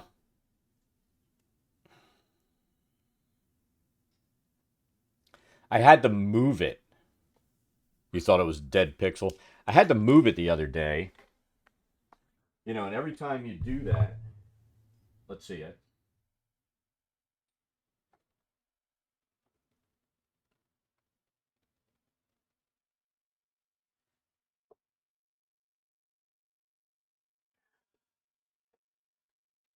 Oh, it bothers me.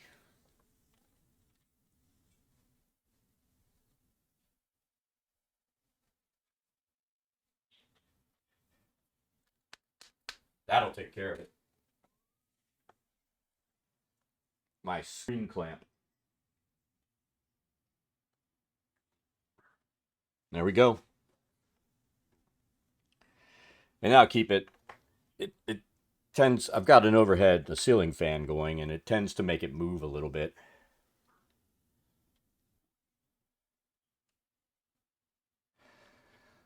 All right, so this outside of the bathhouse is all a garden area. So I think we'll go ahead and take care of that. Then we're going to look at a description of what's outside of it, and we might even put a few buildings and stuff around it. We're not going to build out the buildings, but we're gonna finish the scene, which I didn't plan on doing.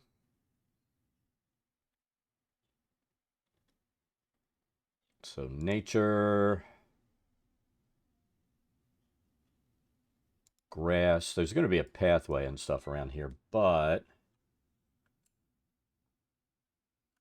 let's get our build plane where it needs to be. Grid.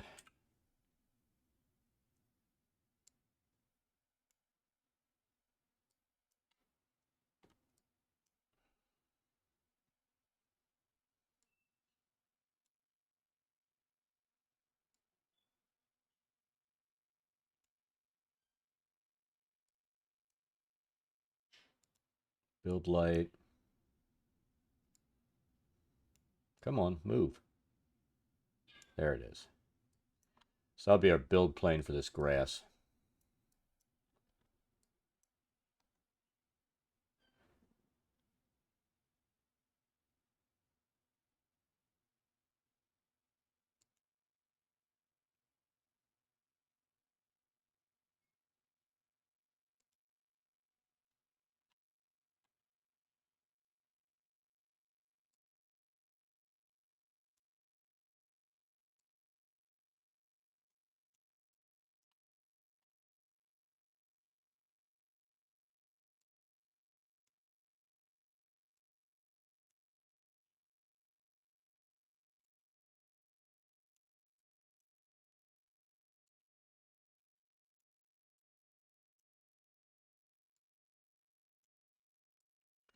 And let's be honest, this was kind of my intent the whole time, was to have this as an enclosed thing with an underground dungeon.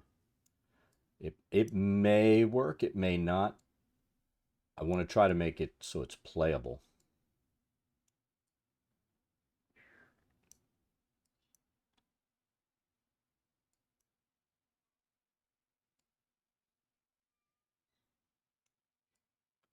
And a lot of these tiles are going to end up getting converted, probably to cobblestone or whatever the streets are made from.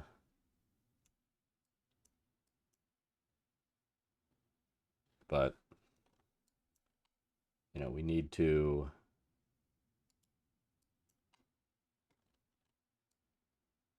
get this.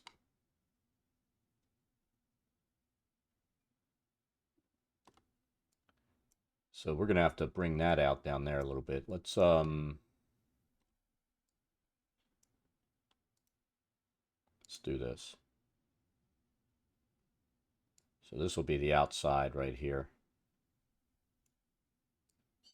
And then this bottom section is going to need to come out like that as well.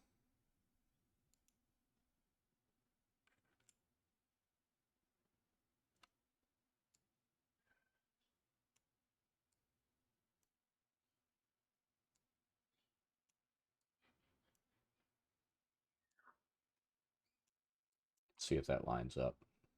It does. So that'll be the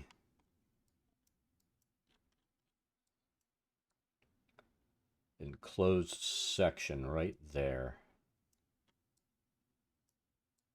Let's finish this. And like I said, I know we'll end up deleting some of these tiles.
This definitely ended up being a much bigger map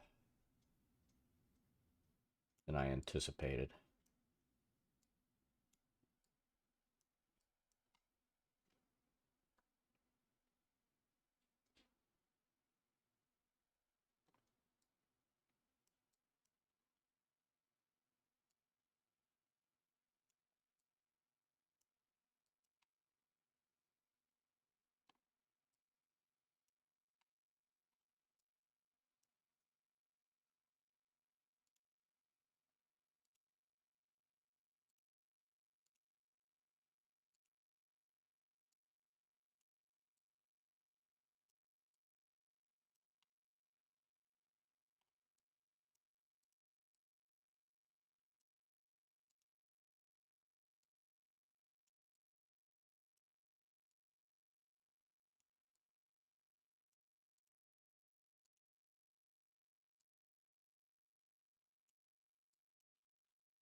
All right, so that gives us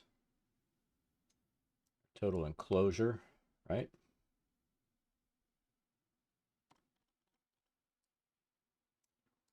These both over top of each other. Let's back up a little bit.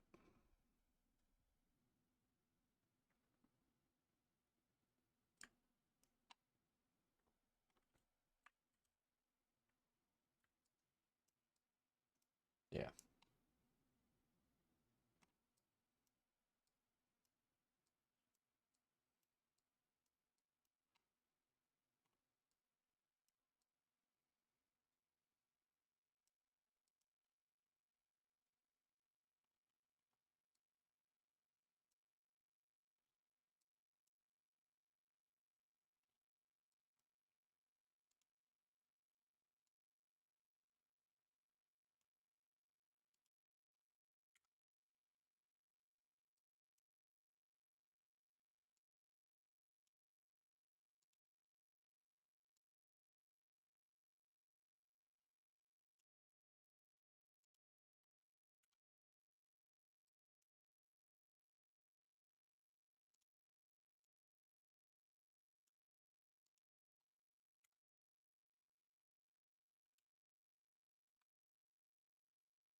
We'll worry about that later. Let's get the fence line on the outside. Now, do we want it? I think we just want it to be consistent with the walls.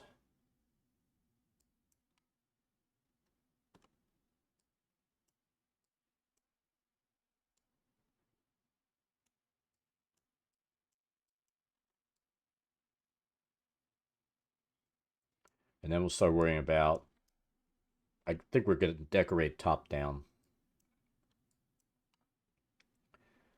This is the only decoration that we wanted to start up here to see if we could make the massage table the way we wanted it. It's not perfect, but it'll work. All right, so this is supposed to be. We're going to make it. Well, it's definitely going to be bigger than it's supposed to be. There are no ifs, ands, or buts about that.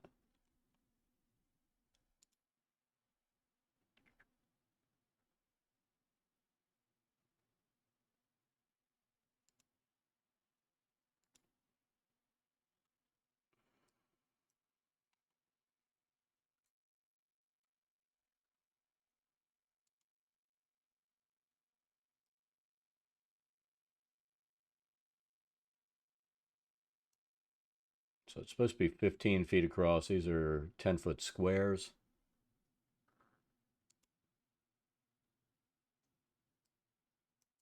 Give 3 cats a pill. I wouldn't want to give 1 cat a pill. That just sounds like no fun at all.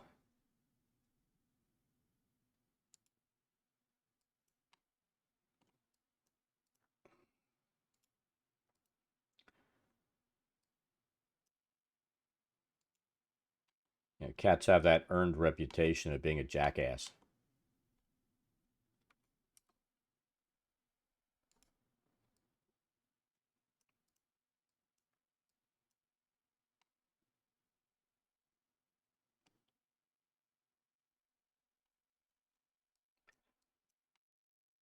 So you tried like pill poppers. Are they really big? The pills themselves?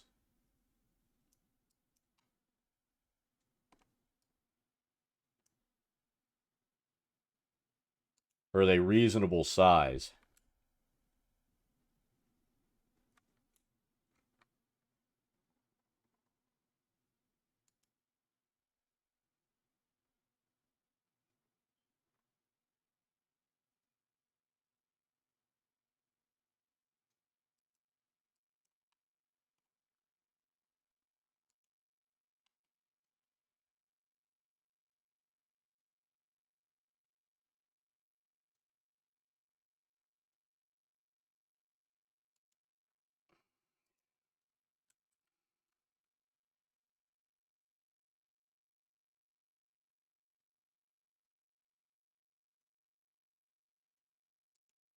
Yeah, that's always the issue with pills. Are they reasonable in size?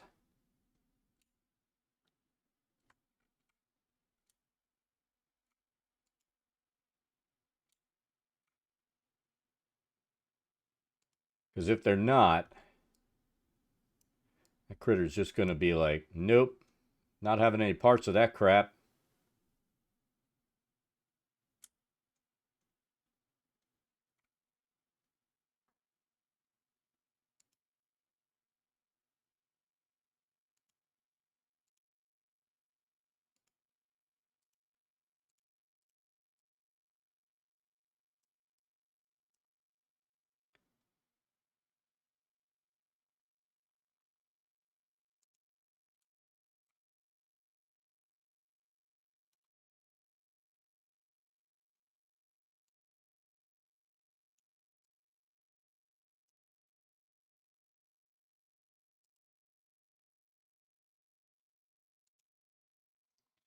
I mean, we had pills that were like reasonable in size for our dogs, and oh my God, our Basenji, she was a fucking nightmare.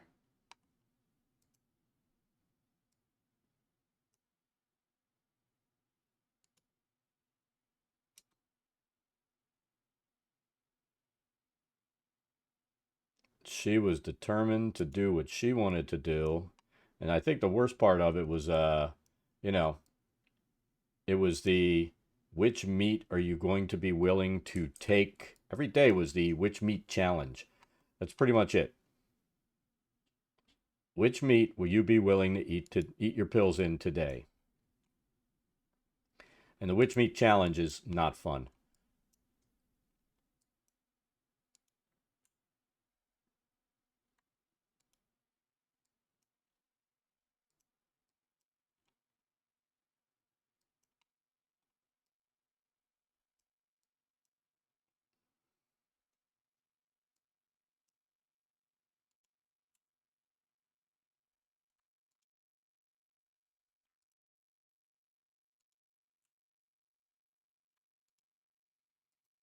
We got to the point where we had to have like at least three different kinds of lunch meat in the house at any time to get her to take her pills. So you'd try and she'd be like, spit it out. Next one, spit it out.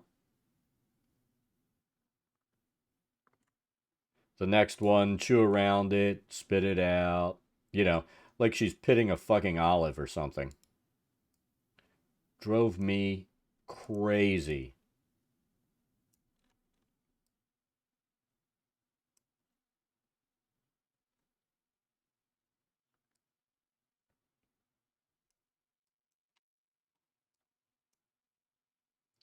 I was literally, because with the pup needing all these pills, she was on 7 different medications between heart pain and all kinds of stuff. So every day we had to give her all these pills. I would like every other week I would do a roast on the grill for them. I'd slice it on my deli slicer I have in the house, and then I'd cut it so that it was in strips that I could wrap the pill in. And I would take, the food that looks like pate. Um, I would swipe that on the freaking meat so it glued the pill in. Put the pill in, roll it, and then roll it down, and the pate would act like glue so it wouldn't unroll. And then you give it to her, and that would work for a week. And then she'd decide, well, if I don't like this meat, or she'd feel the pill in there, and you'd see her start going like this, spit the pill out and eat the meat. And oh my god, she drove me insane.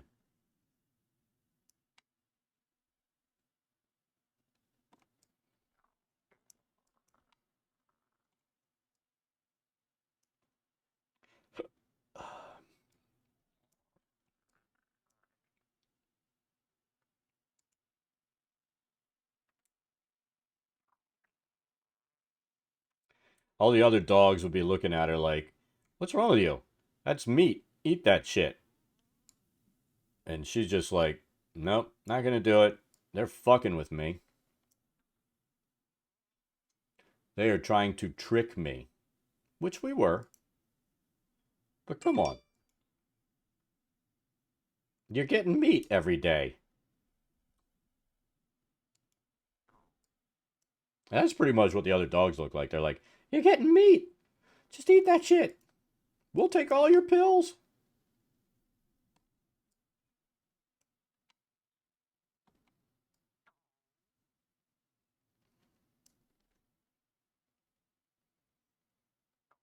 Scamming your wife for more meat. That is quite possible.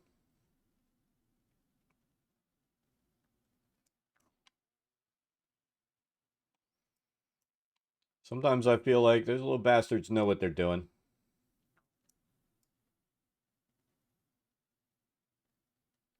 All right, so I'm going to just run the wall all the way down and we'll break out the piece that we need to put a door in. Then we're going to probably break some of these blocks out and find a path and run it in there.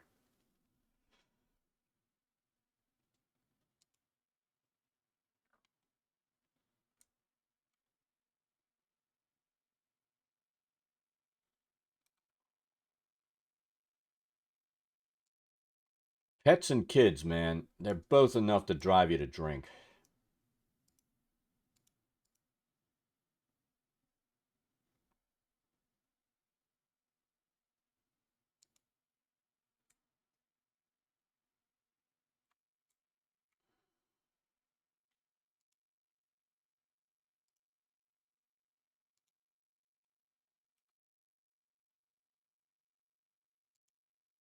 Now, my Jelly, I would never have said that about her.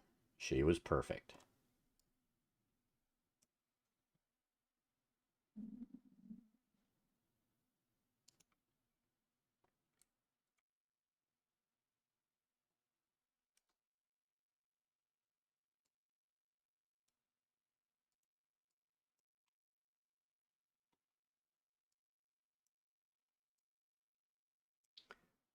So there's like a double gate here.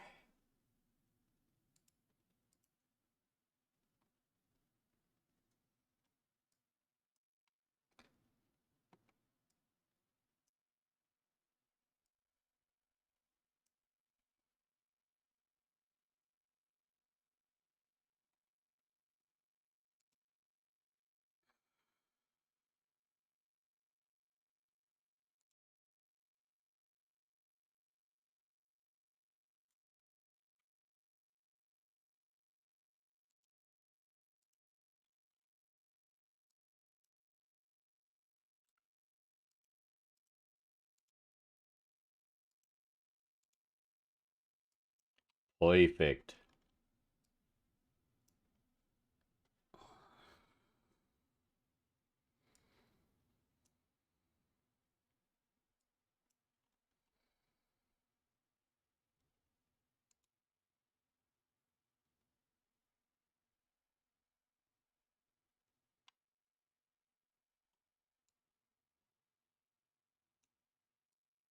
So I kind of want to create a path.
Tell you what, I think to make the path work the way we want it to work, we're going to expand this out as well.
There we go. And then they'll be able to walk down this path.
So we're only going to worry about this actually having a path. We're not going to worry about, we'll have some seating and stuff around here. People can sit on the grass.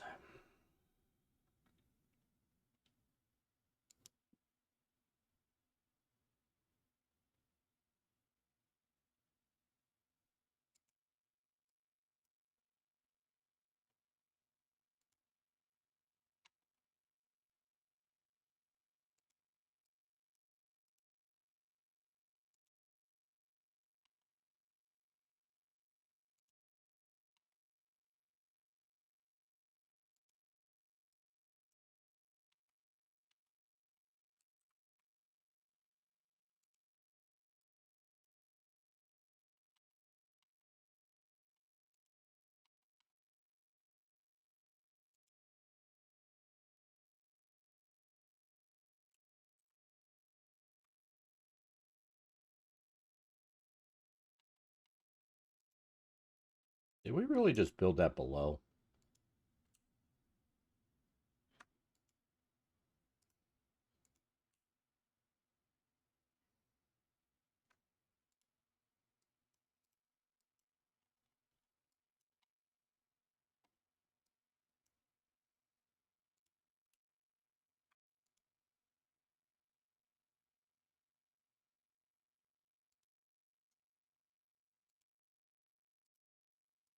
There we go.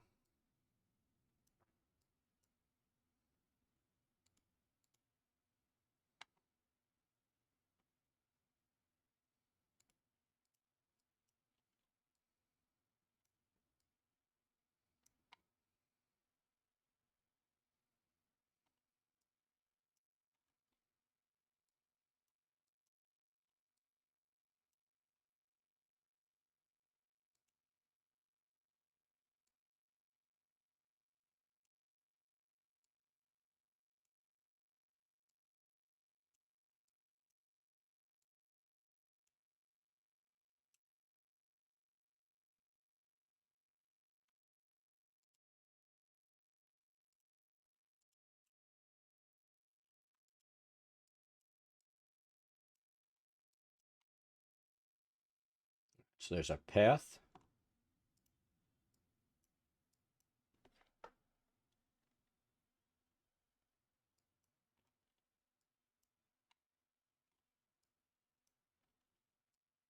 Now, it's supposed to be a fountain here, but apparently fountains aren't a thing.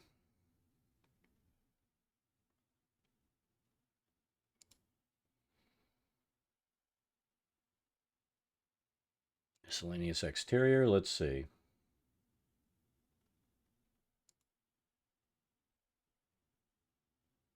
Ooh, that's a fountain, isn't it? Sweet. Can we make this work? What happens if we put it there?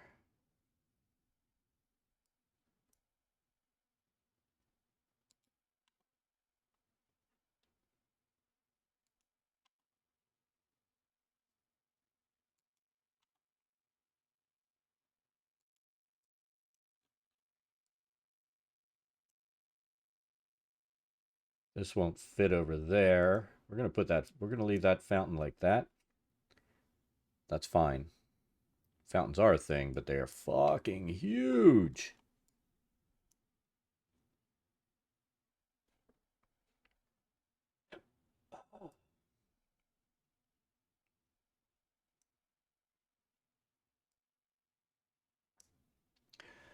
We'll need some bushes around here. Some benches. It's supposed to be like a small fountain down here, but I don't think we're going to do that. Let's pick something else. Decor.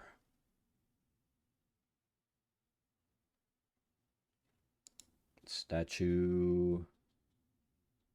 Castle. Farm. Nope. Miscellaneous interior. So I guess we could put like a decorative thing there. could actually do this. Let's let's kind of center it on this zone because we're going to do some gardening there. And then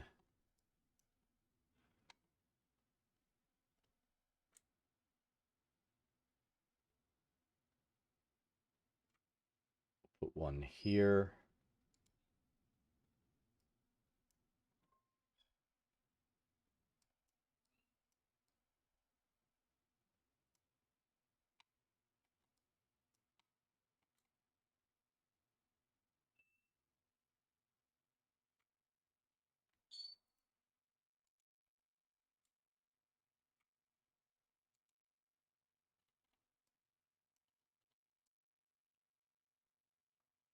Fountain is big ass and gaudy, isn't it? But we're going to keep it there. I mean, to really make that fit well, we needed to make this even bigger, but we're not doing that.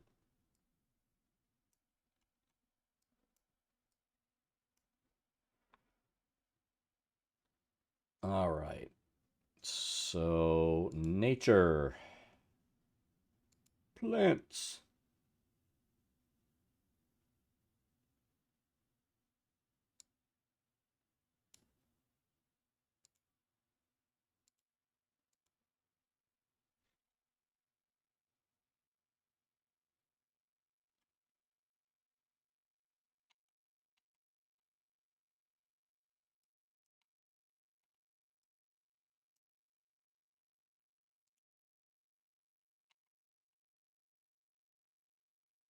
That looks like a leaf stack, not like a plant.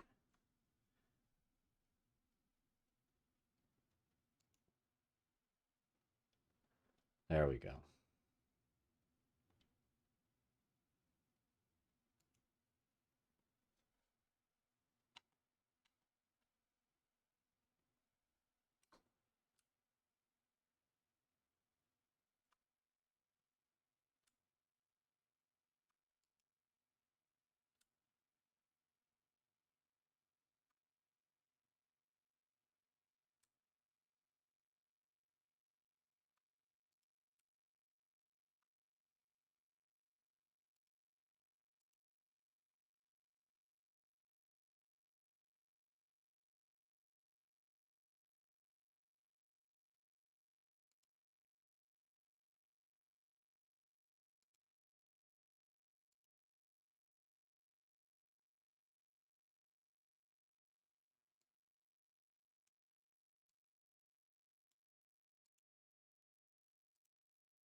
So I think we need benches here.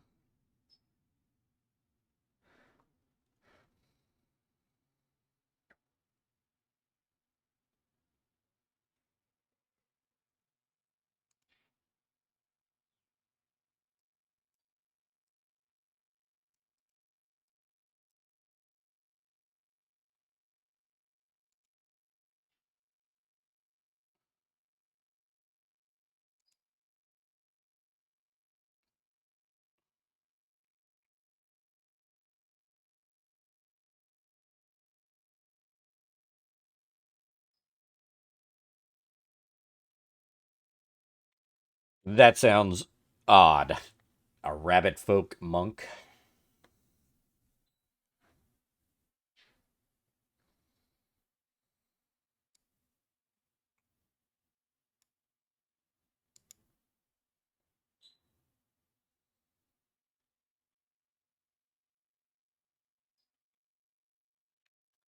All right. So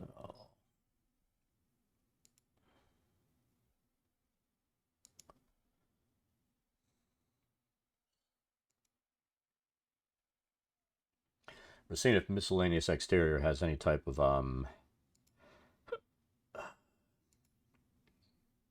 seating.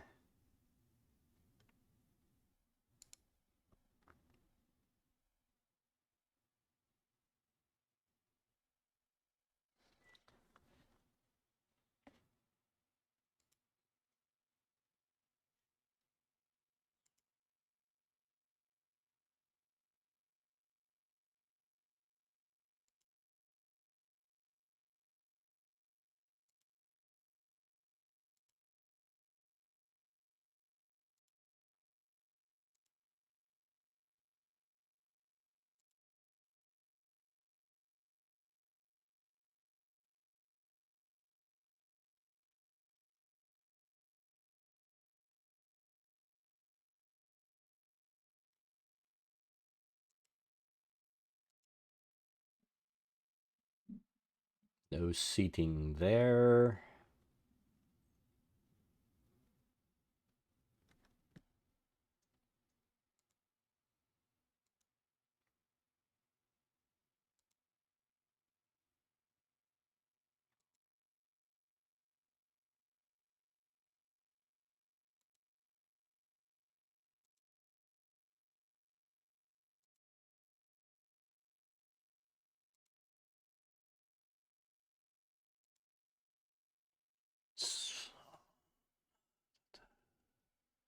Might have an idea.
And we need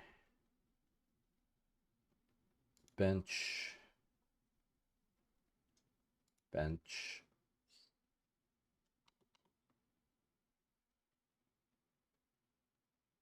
bench.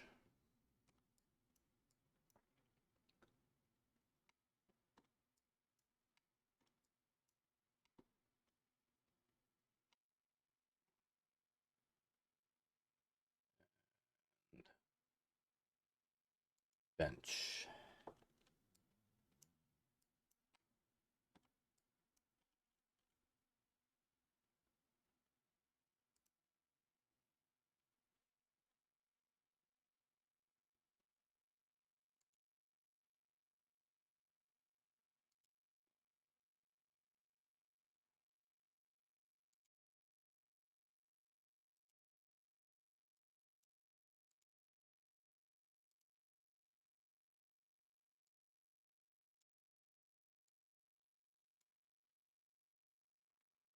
Those small decorative trees.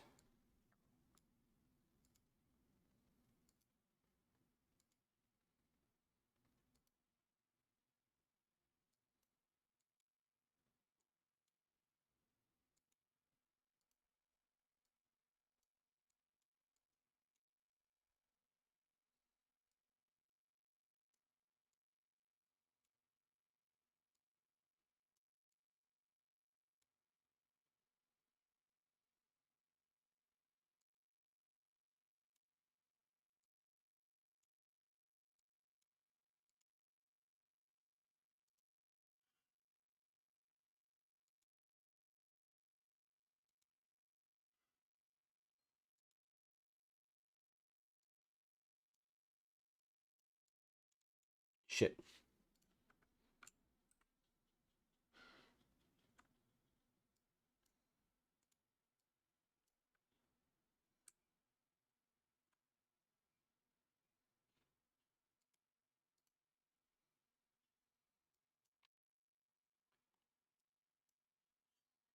We're going to need to build this up a little bit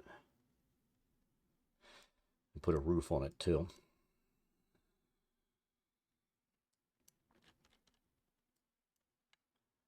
So I think we're going to do that now.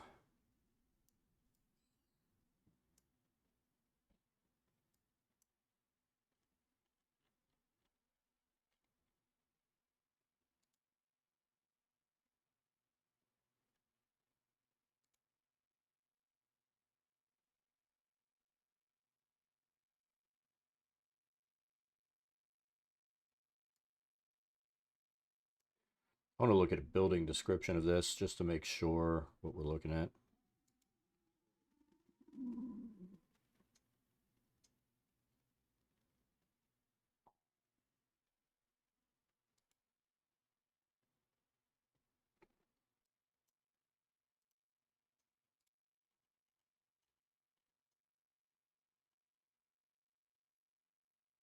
One-story stuccoed building with stained glass windows and clay roof tiles. 10-foot tall walls enclose a large courtyard. So we need clay roof tiles.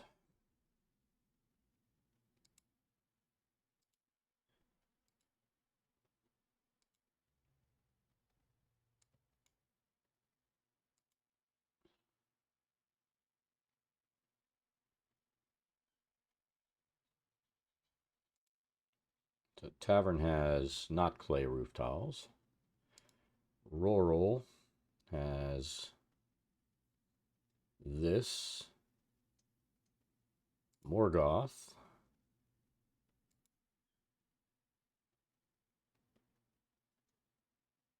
is much closer. Redwall series.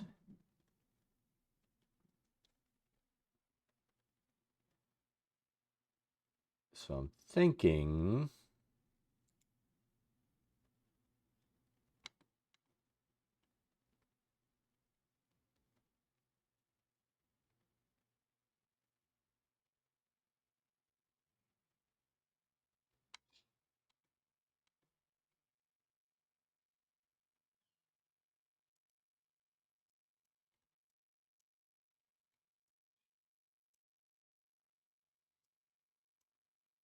I don't know, I'm thinking, even though it's a one-story building, we're going to two-story the walls. Maybe.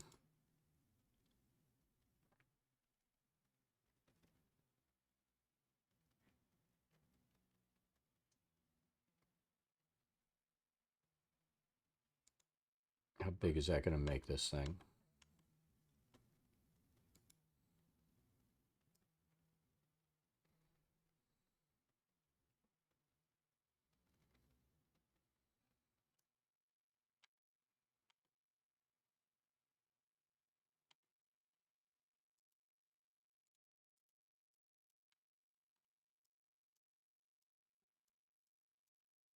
Take that corner off.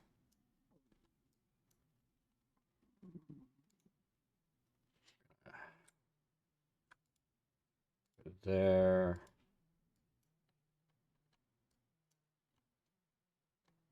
Oh no. Yeah, I think we want to actually put the corner tile on there. Does make it look nicer.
It's a bit more consistent that way.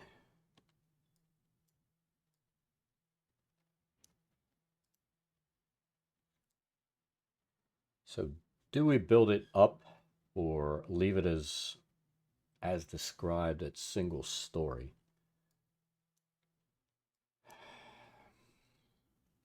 Issue we have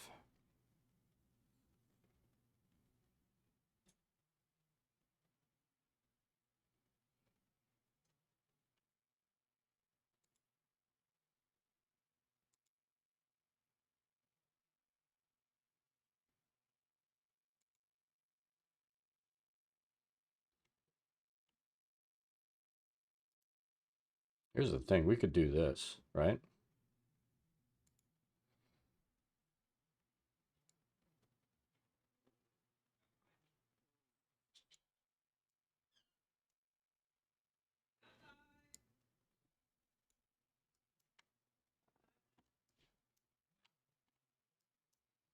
It doesn't have to have a big peaked roof or something like that.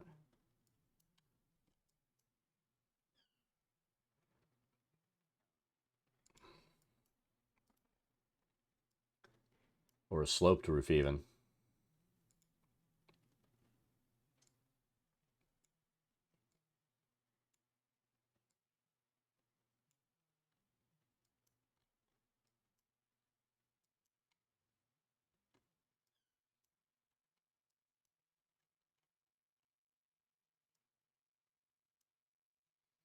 So I mean, if we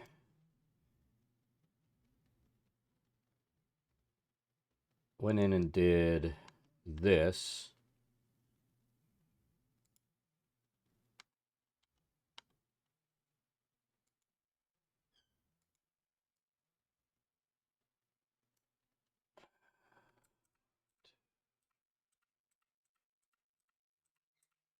oop.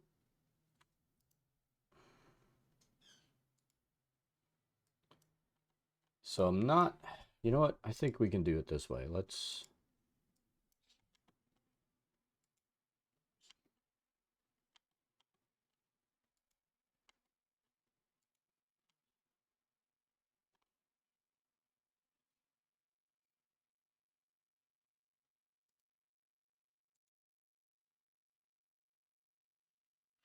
Let's see how this ends up looking.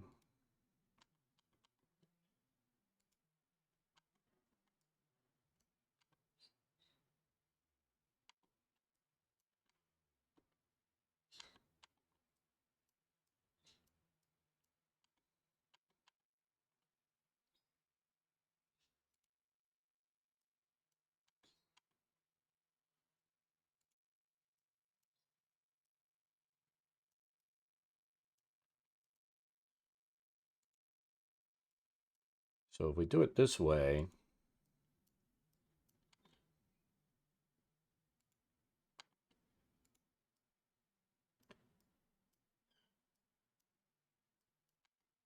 we won't end up with a super tall roof. We could go up a little bit and then make it flat.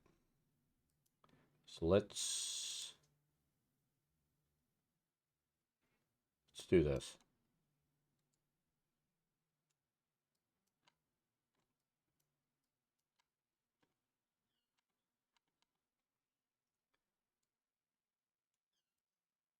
I mean, this is a cultist kind of bathhouse.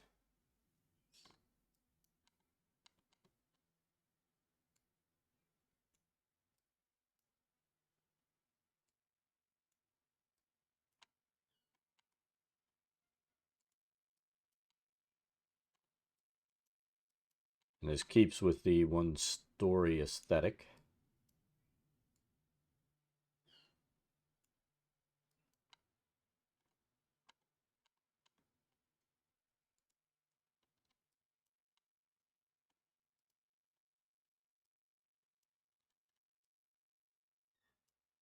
And then we'll do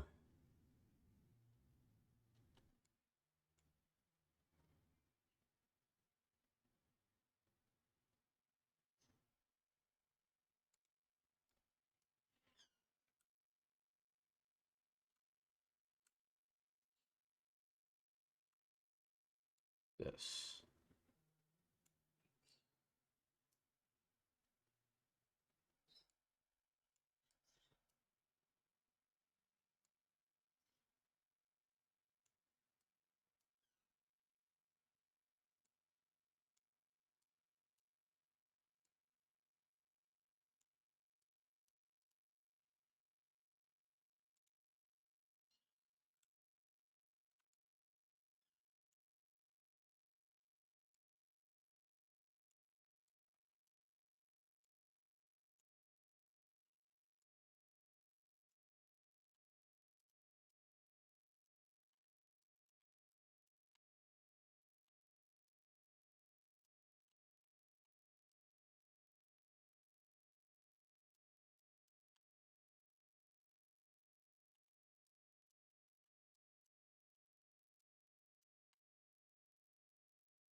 All right.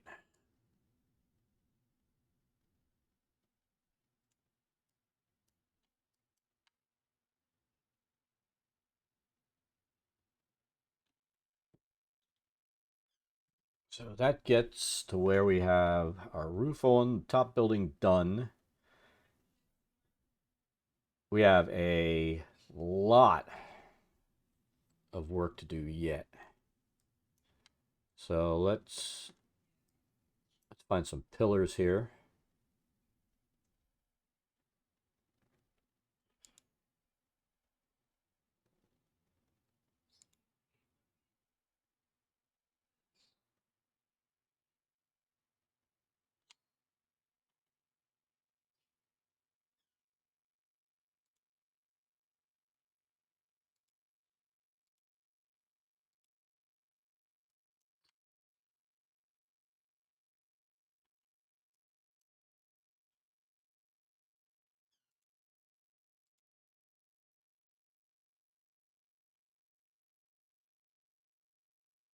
They're big and gaudy.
Oh, these pillars would have worked nice in Mad Mage.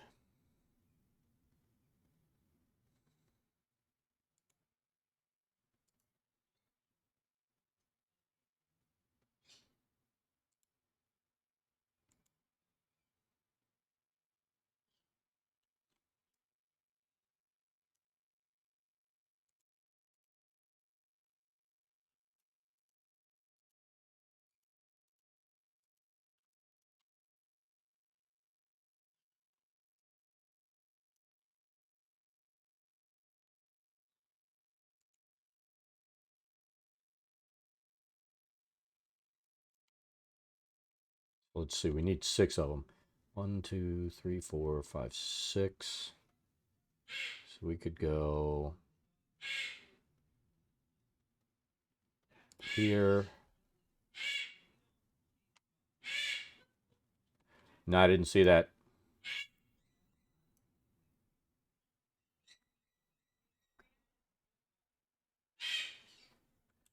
Fucking bird.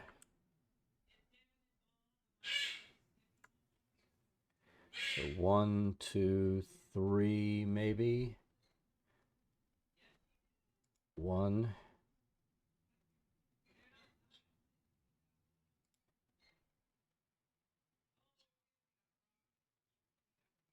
2.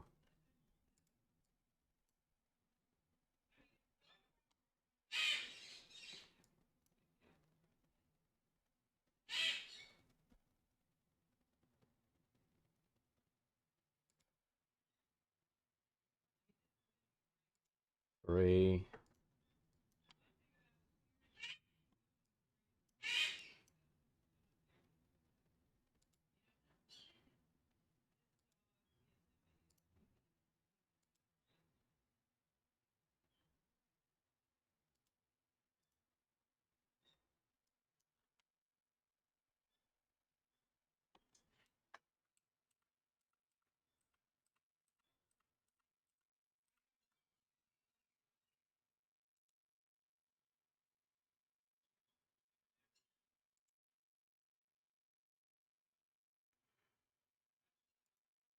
So I don't want these giant ass pillars.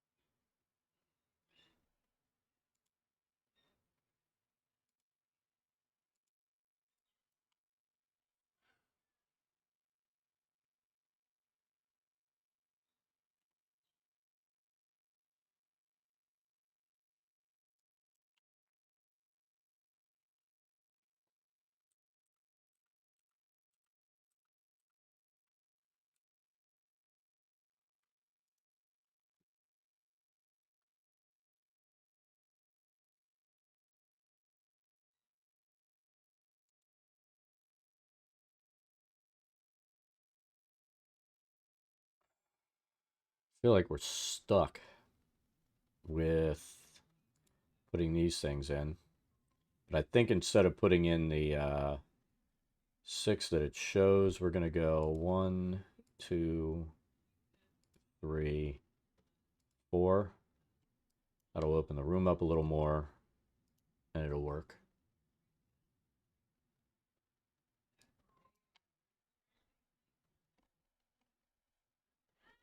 And let's look at the D2 description.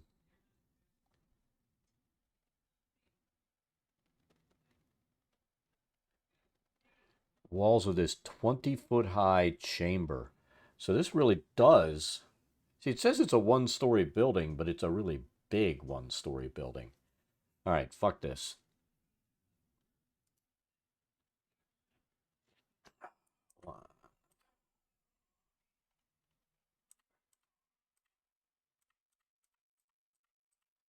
Wonder how persistent.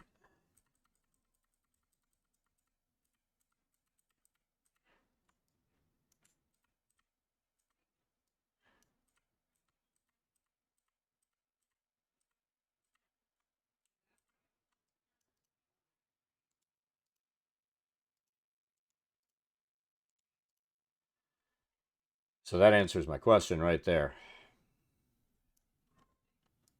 So we do need to do this as a two-story building. You thought the bird was outside your house.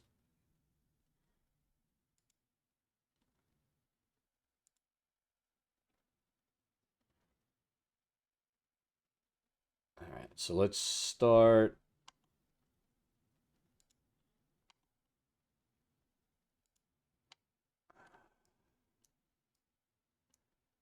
Adding our corners.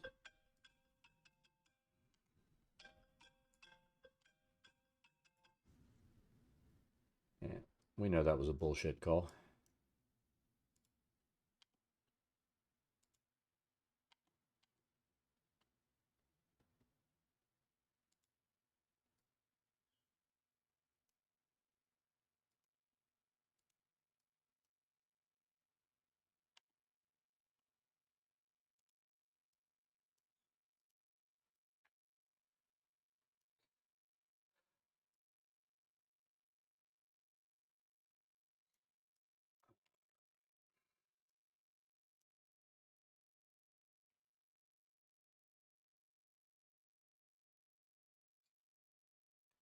Let's start by putting our 2x1s.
There's our build plane.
What the hairy fucking hell is wrong with this thing?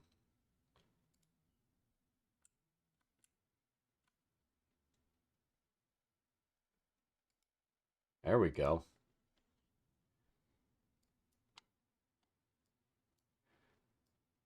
And then we need...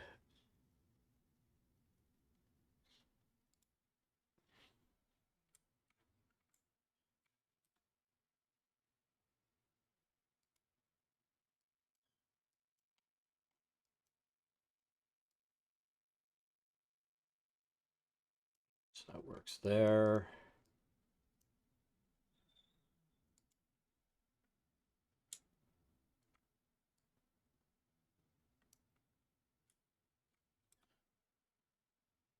So go...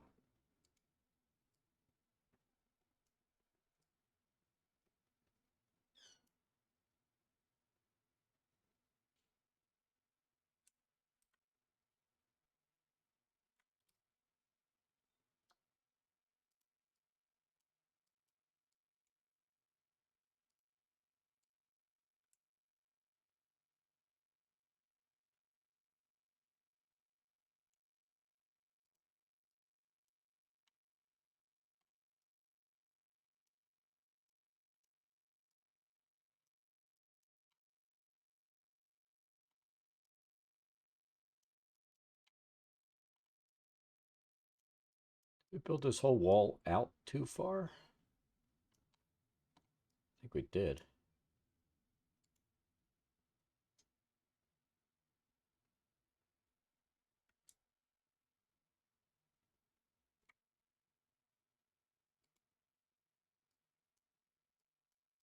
Oh.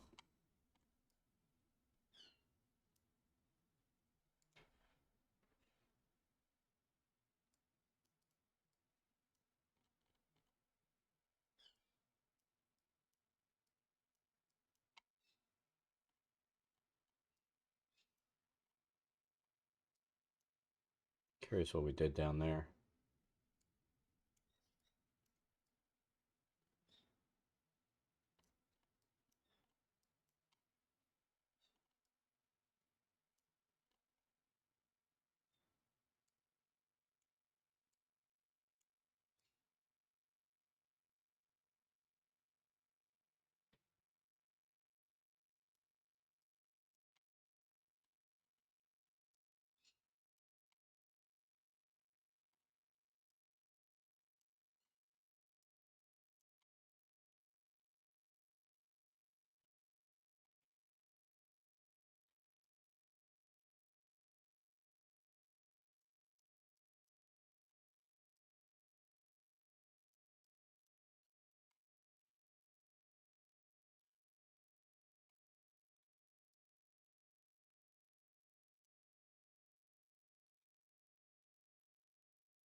Oh, I see how we closed it off.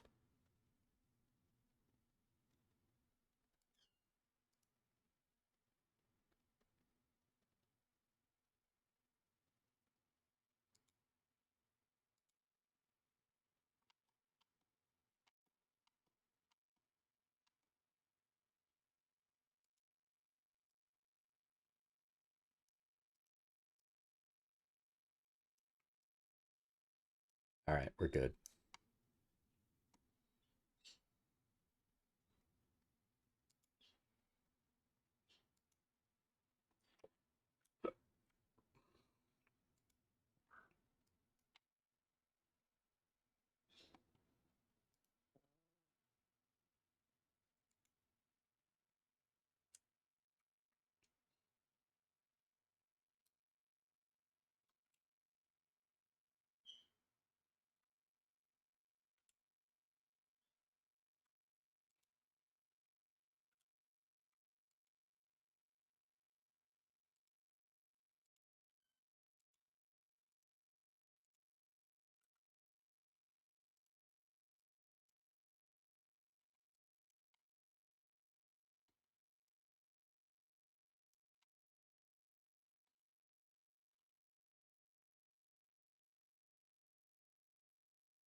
The way to center that over that, is there? Yeah, there is. No, there's not.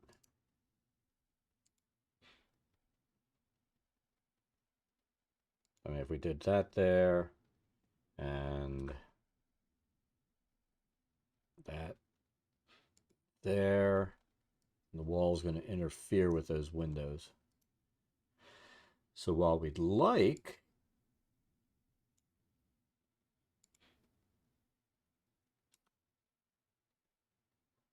that to work, there's no like single piece window there.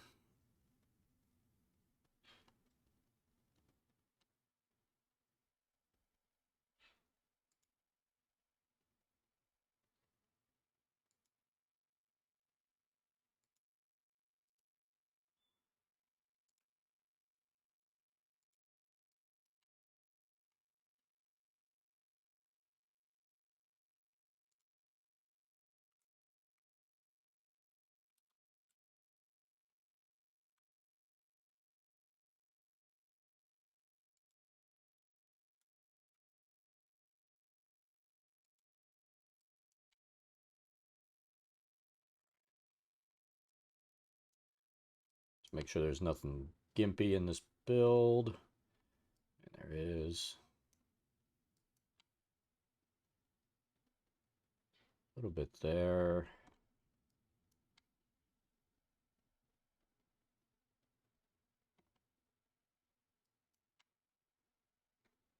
But not really. We're good. Now we've got the 2 stories it calls for. Need to do that real quick.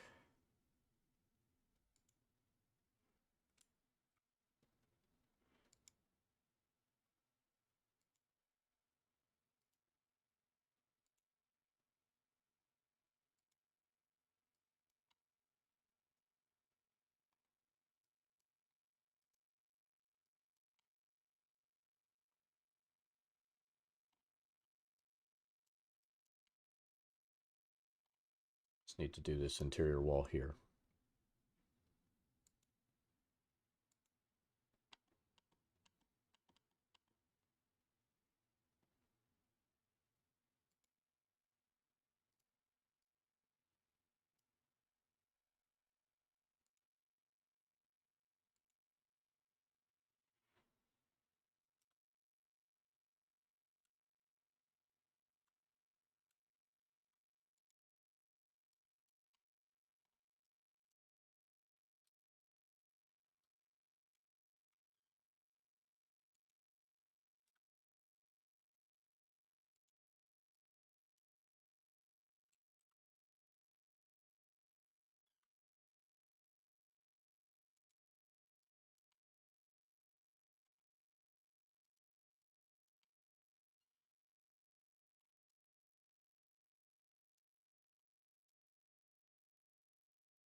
All right, now we're good.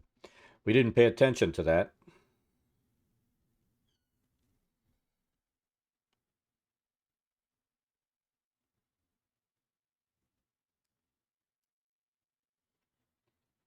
We're not using this on this build, so we can get rid of that, that, and that.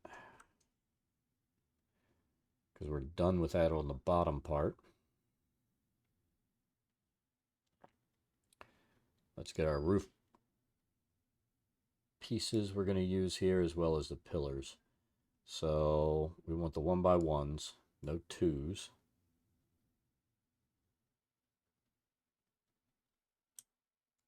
So corner, corner, roof. And where's our flat?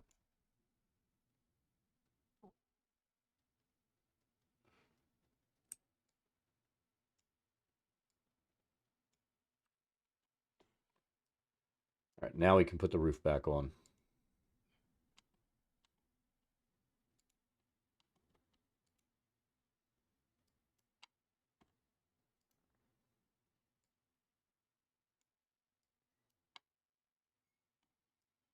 You're going to be like, where was that? Where'd it go? God damn it.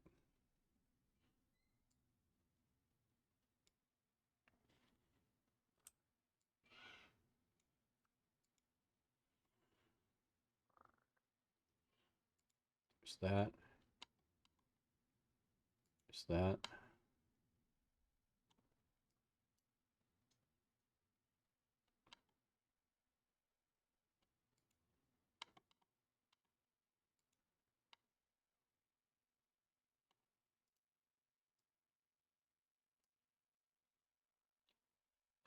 We need our outside corners.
It's going to lead to inconsistencies.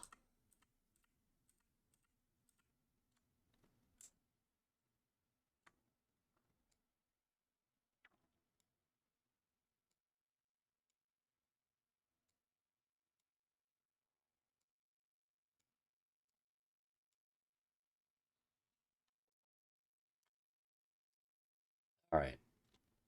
Now we have the building closed in. So we still need to add some shrubbery on the outside.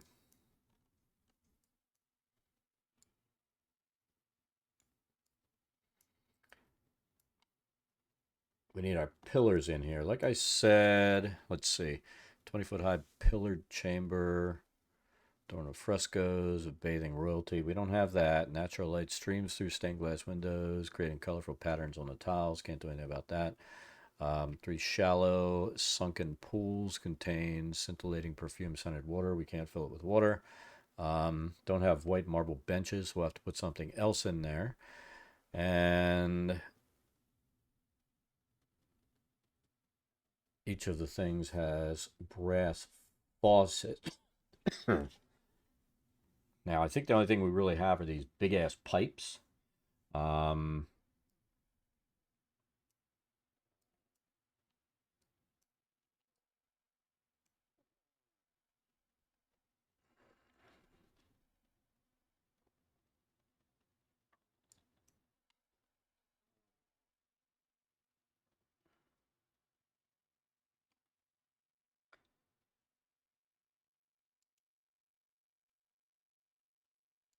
let's see if we have anything we could put in there that's not a big-ass pipe.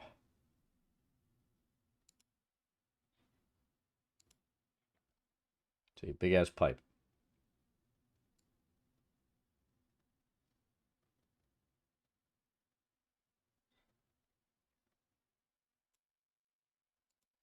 See, these things are just big.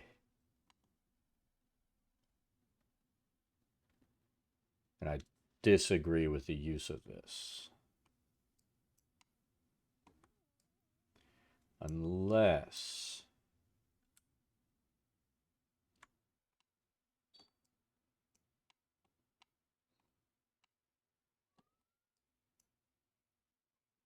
we center it up.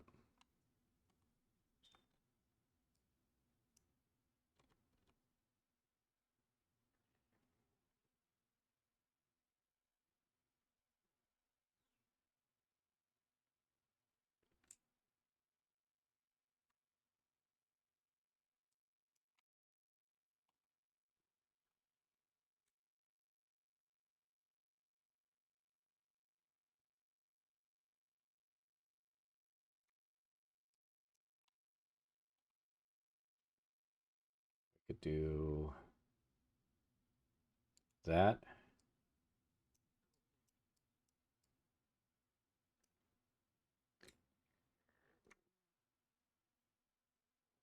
That.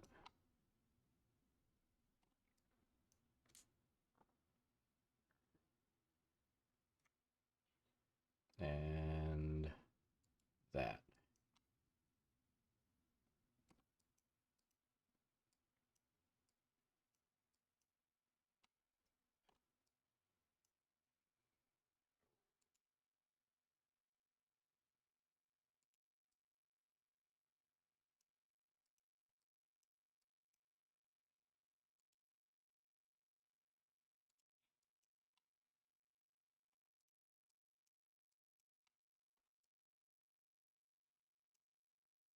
So we can do it like that. That's not horrible.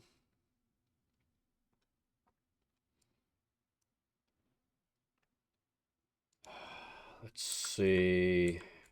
Bench.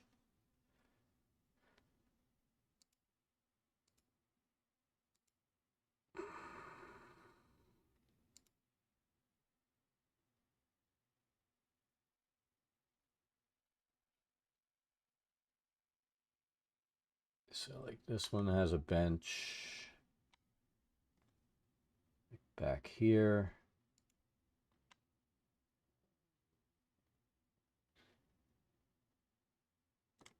This one has a bench, same place, back there.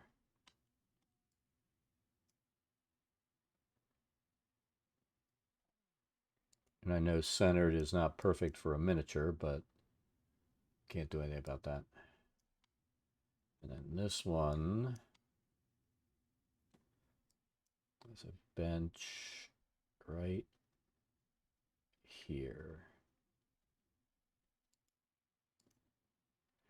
These windows are bothering me, but I can't move it over. Can I?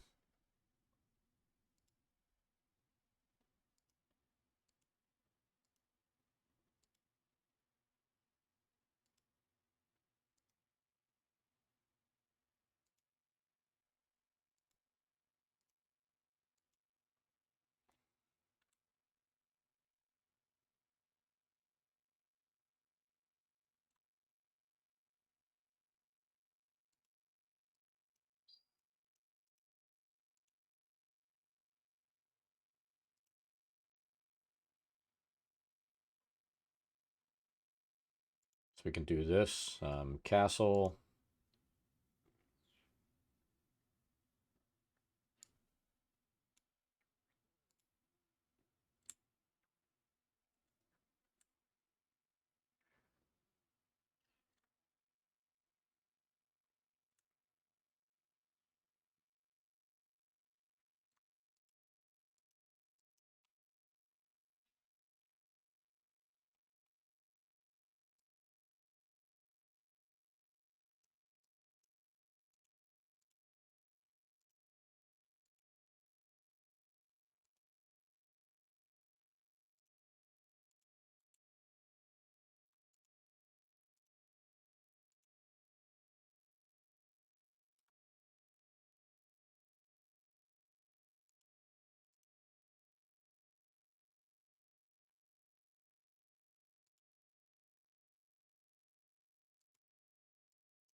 That looks better.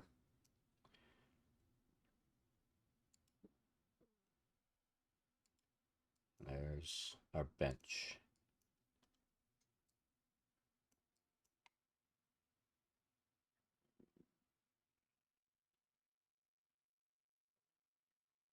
Benches are in place.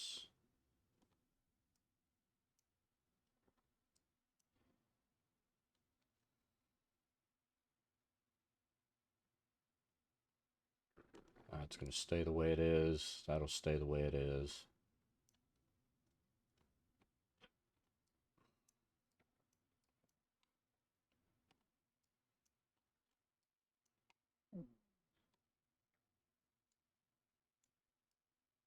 So now we need the pillars. I think we're going to, because it doesn't specify a number of pillars, we are going to put 4 in.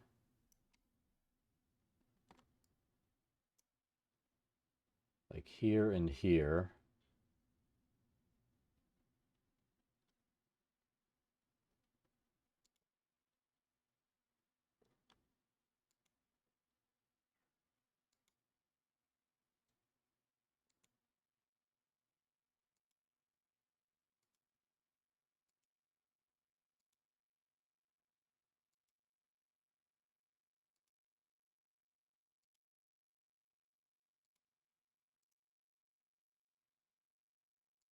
See, they're there.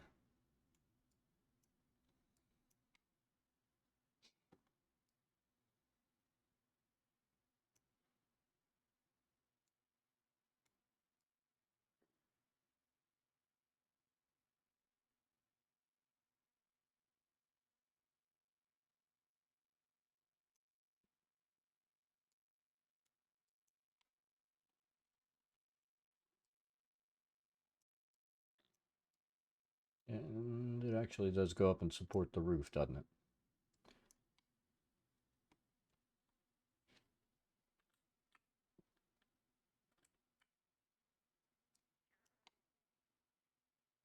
So yeah, that's perfect.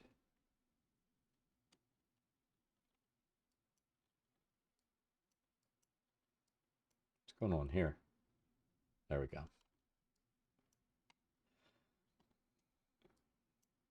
Let's see if there's anything else inside that we need to do. Table. Bottles of perfume stored under the table. We're not worried about under the table. Same thing.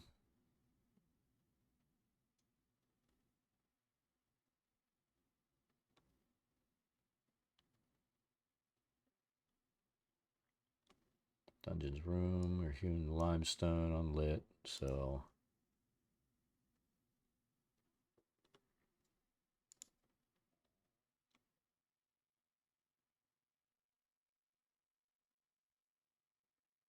all right, so this is done except for like the outside gardening now.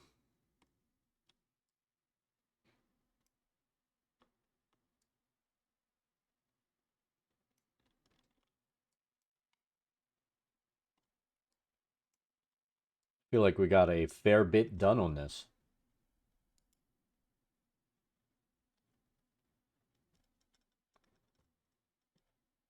Trying to get this outside built was our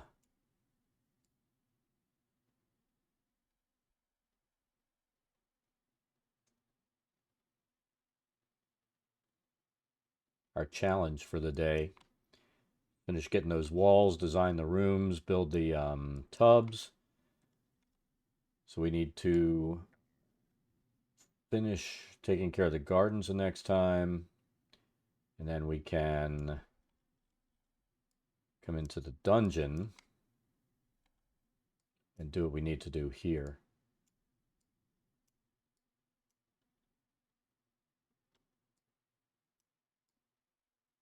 And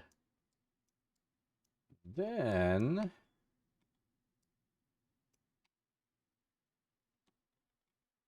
we'll close this whole thing in.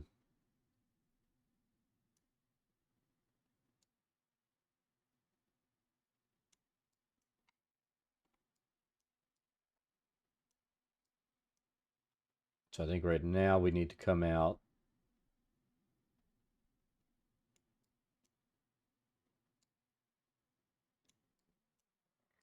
like over here.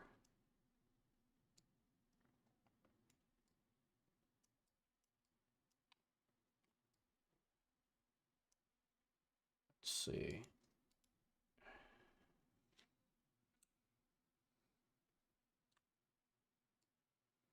Go down there. Then I think we need a one on that outside, right? One by one.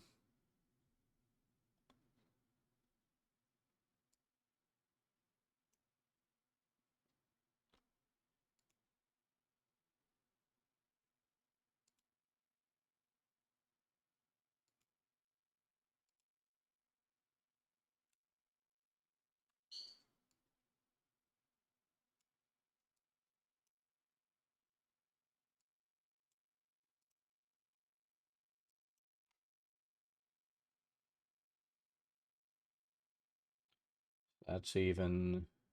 That's even. That's even. And that's even.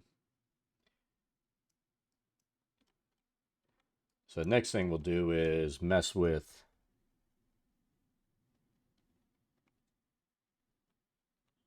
boxing this thing in.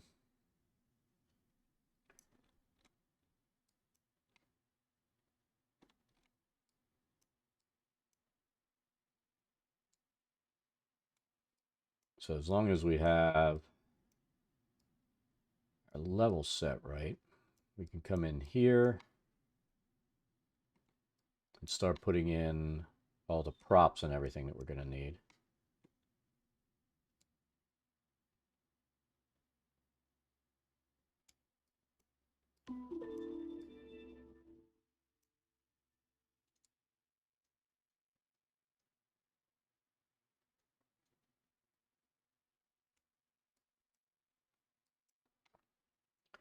Those are all our corridors. I don't think much is going to be I don't think much is going to need to be lit. That's the main thing.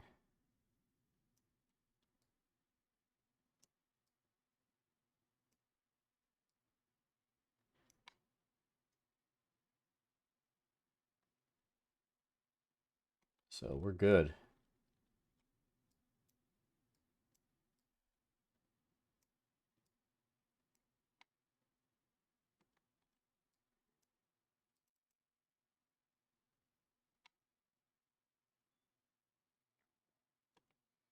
Let's see, can we can get rid of that.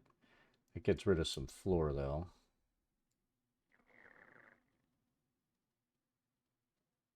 Oh, that gets rid of that.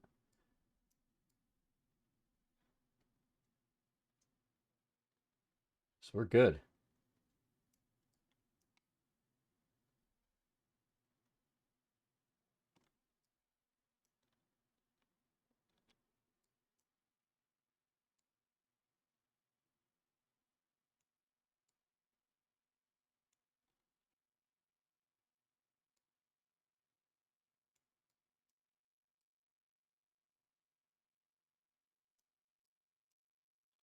Like I said, I think we're gonna we'll look at a description of the area that this thing is in.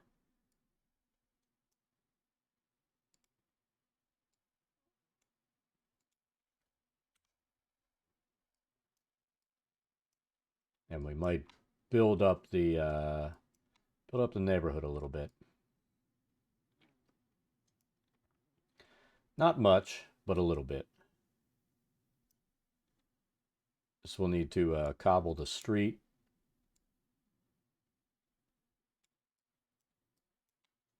And see what the neighbors look like.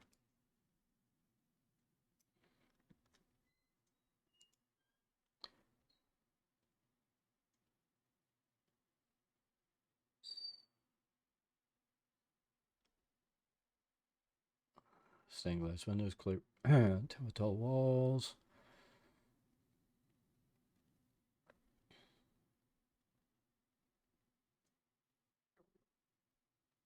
Yeah, so this is all still like part of the city. So yeah, we will throw some stuff down. Any preferred methods for starting a new campaign? What do you mean?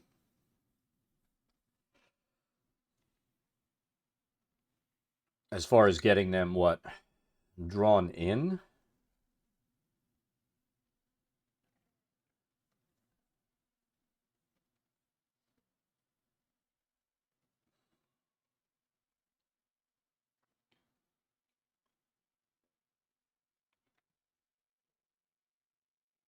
Um,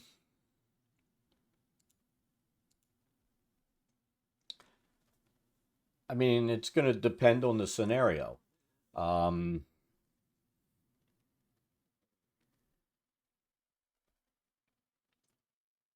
there's the old tried and true starting out in a tavern and everybody's looking for work and somehow they get together that way.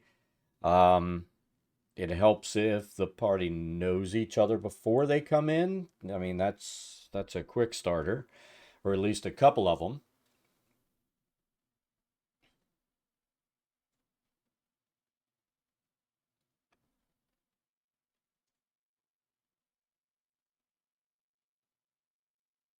You could always have you've gotten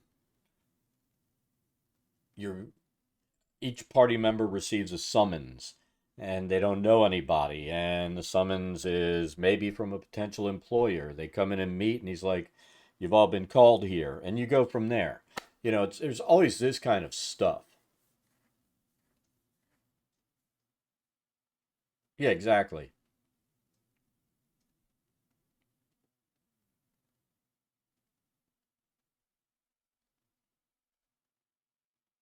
Or have them all start in a tavern. They don't know anybody, everybody. Then they have a bar fight. They all get fucking arrested, and they meet in a jail cell. Who knows? You can come up with a lot of different ways to have them meet. Um, just do it based on your mood at the time.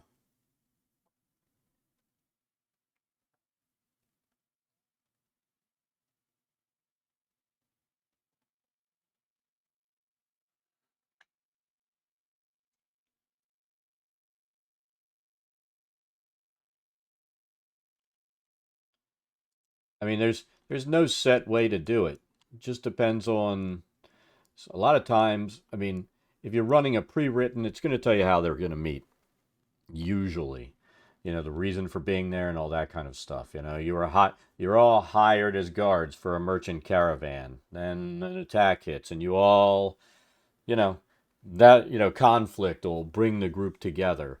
You've got so many of the old, I guess, tropes or whatever that you can use that you should never want for a reason for them to come together.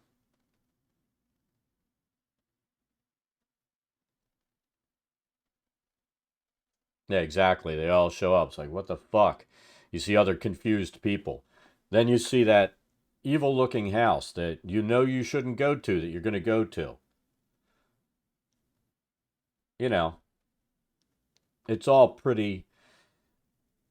Use the tried and true methods, they always work.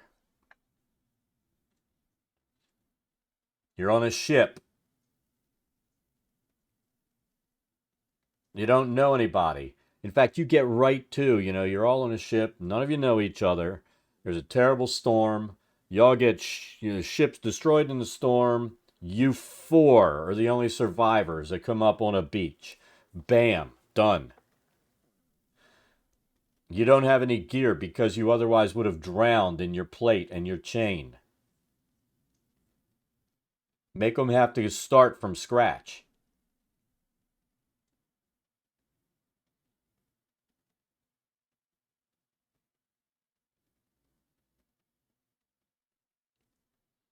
I mean, there's so many ways to do it.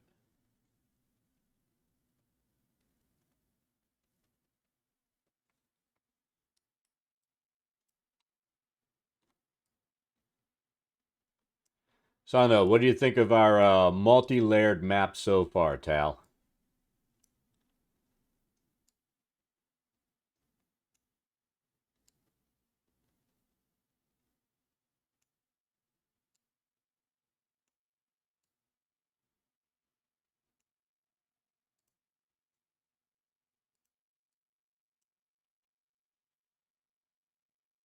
Let's get the build plane down and let's do that and turn off build.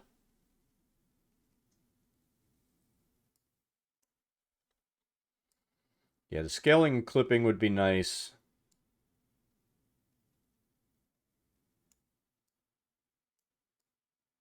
I mean,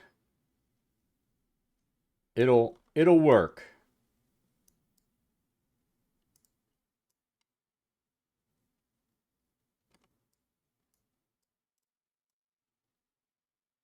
I really want to get rid of that entire floor up there, but you can't.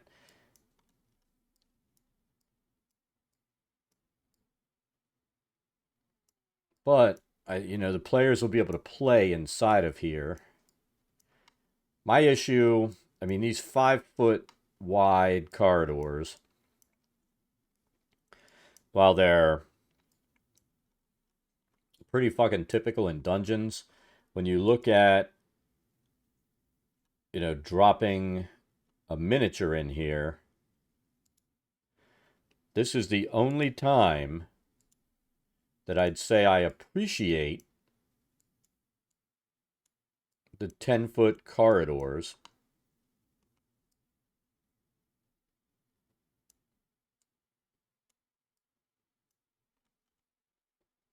That you would have in something like Mad Mage. I mean, this is supposed to be a room here where there's stuff going on, and honestly, there's not enough room for what I know needs to go in here. But we built it true to size. Um, I think we kind of learned with the upstairs that we need to scale things up quite a bit because the map builders don't know what the fuck they're doing. You're asking about architects. Well, these guys have made these maps are not architects. They don't know what the hell they're doing. So, we're going to have to, we scaled this up to make it so it was a workable thing. Exactly. This, at least we made it so that it's workable. I mean, you're going to walk in here. There's going to be, let's see, let's find our commoner.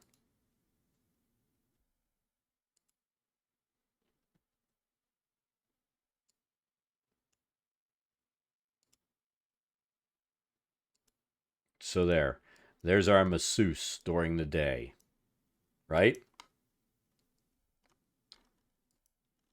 Now, if we would have done this room in the 3x6 configuration, there's no room in here, especially for a party to come in. So, I felt like we had to do something with this room.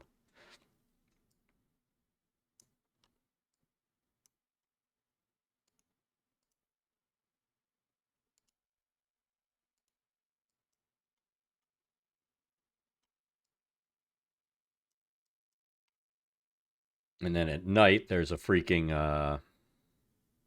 cultist in here.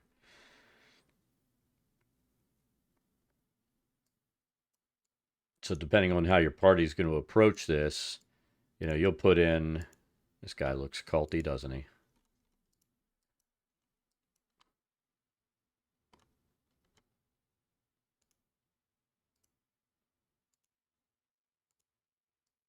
Your situational rooms you're going to populate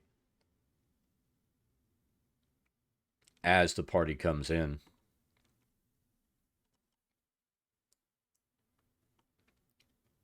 I mean, I don't really agree with builders that'll populate these things out because time of day is gonna affect everything. Now, if you're doing something like Death House, then yeah, populate away.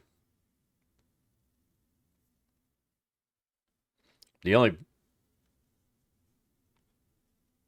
Yeah, exactly. Monsters do move. What is this? Is this a freaking bard?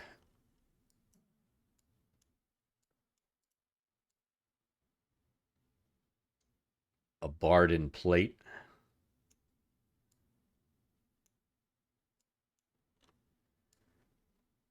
Like that's a thing.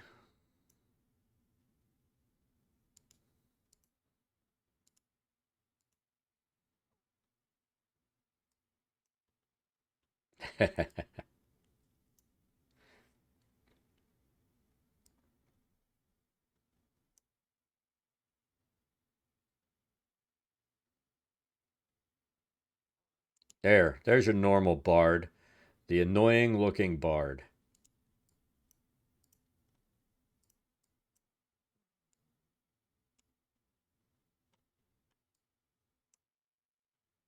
It'll be cool when we have more miniatures and stuff in here.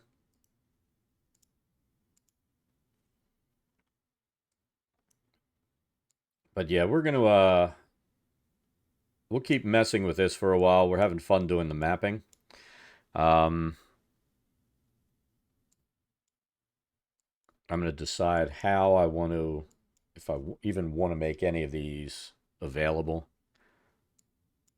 That I'm not sure of.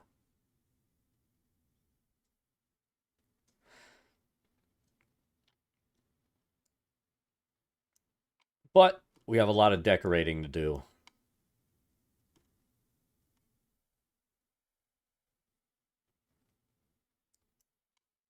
And it's going to take a while. Especially if you want the details to look kind of nice.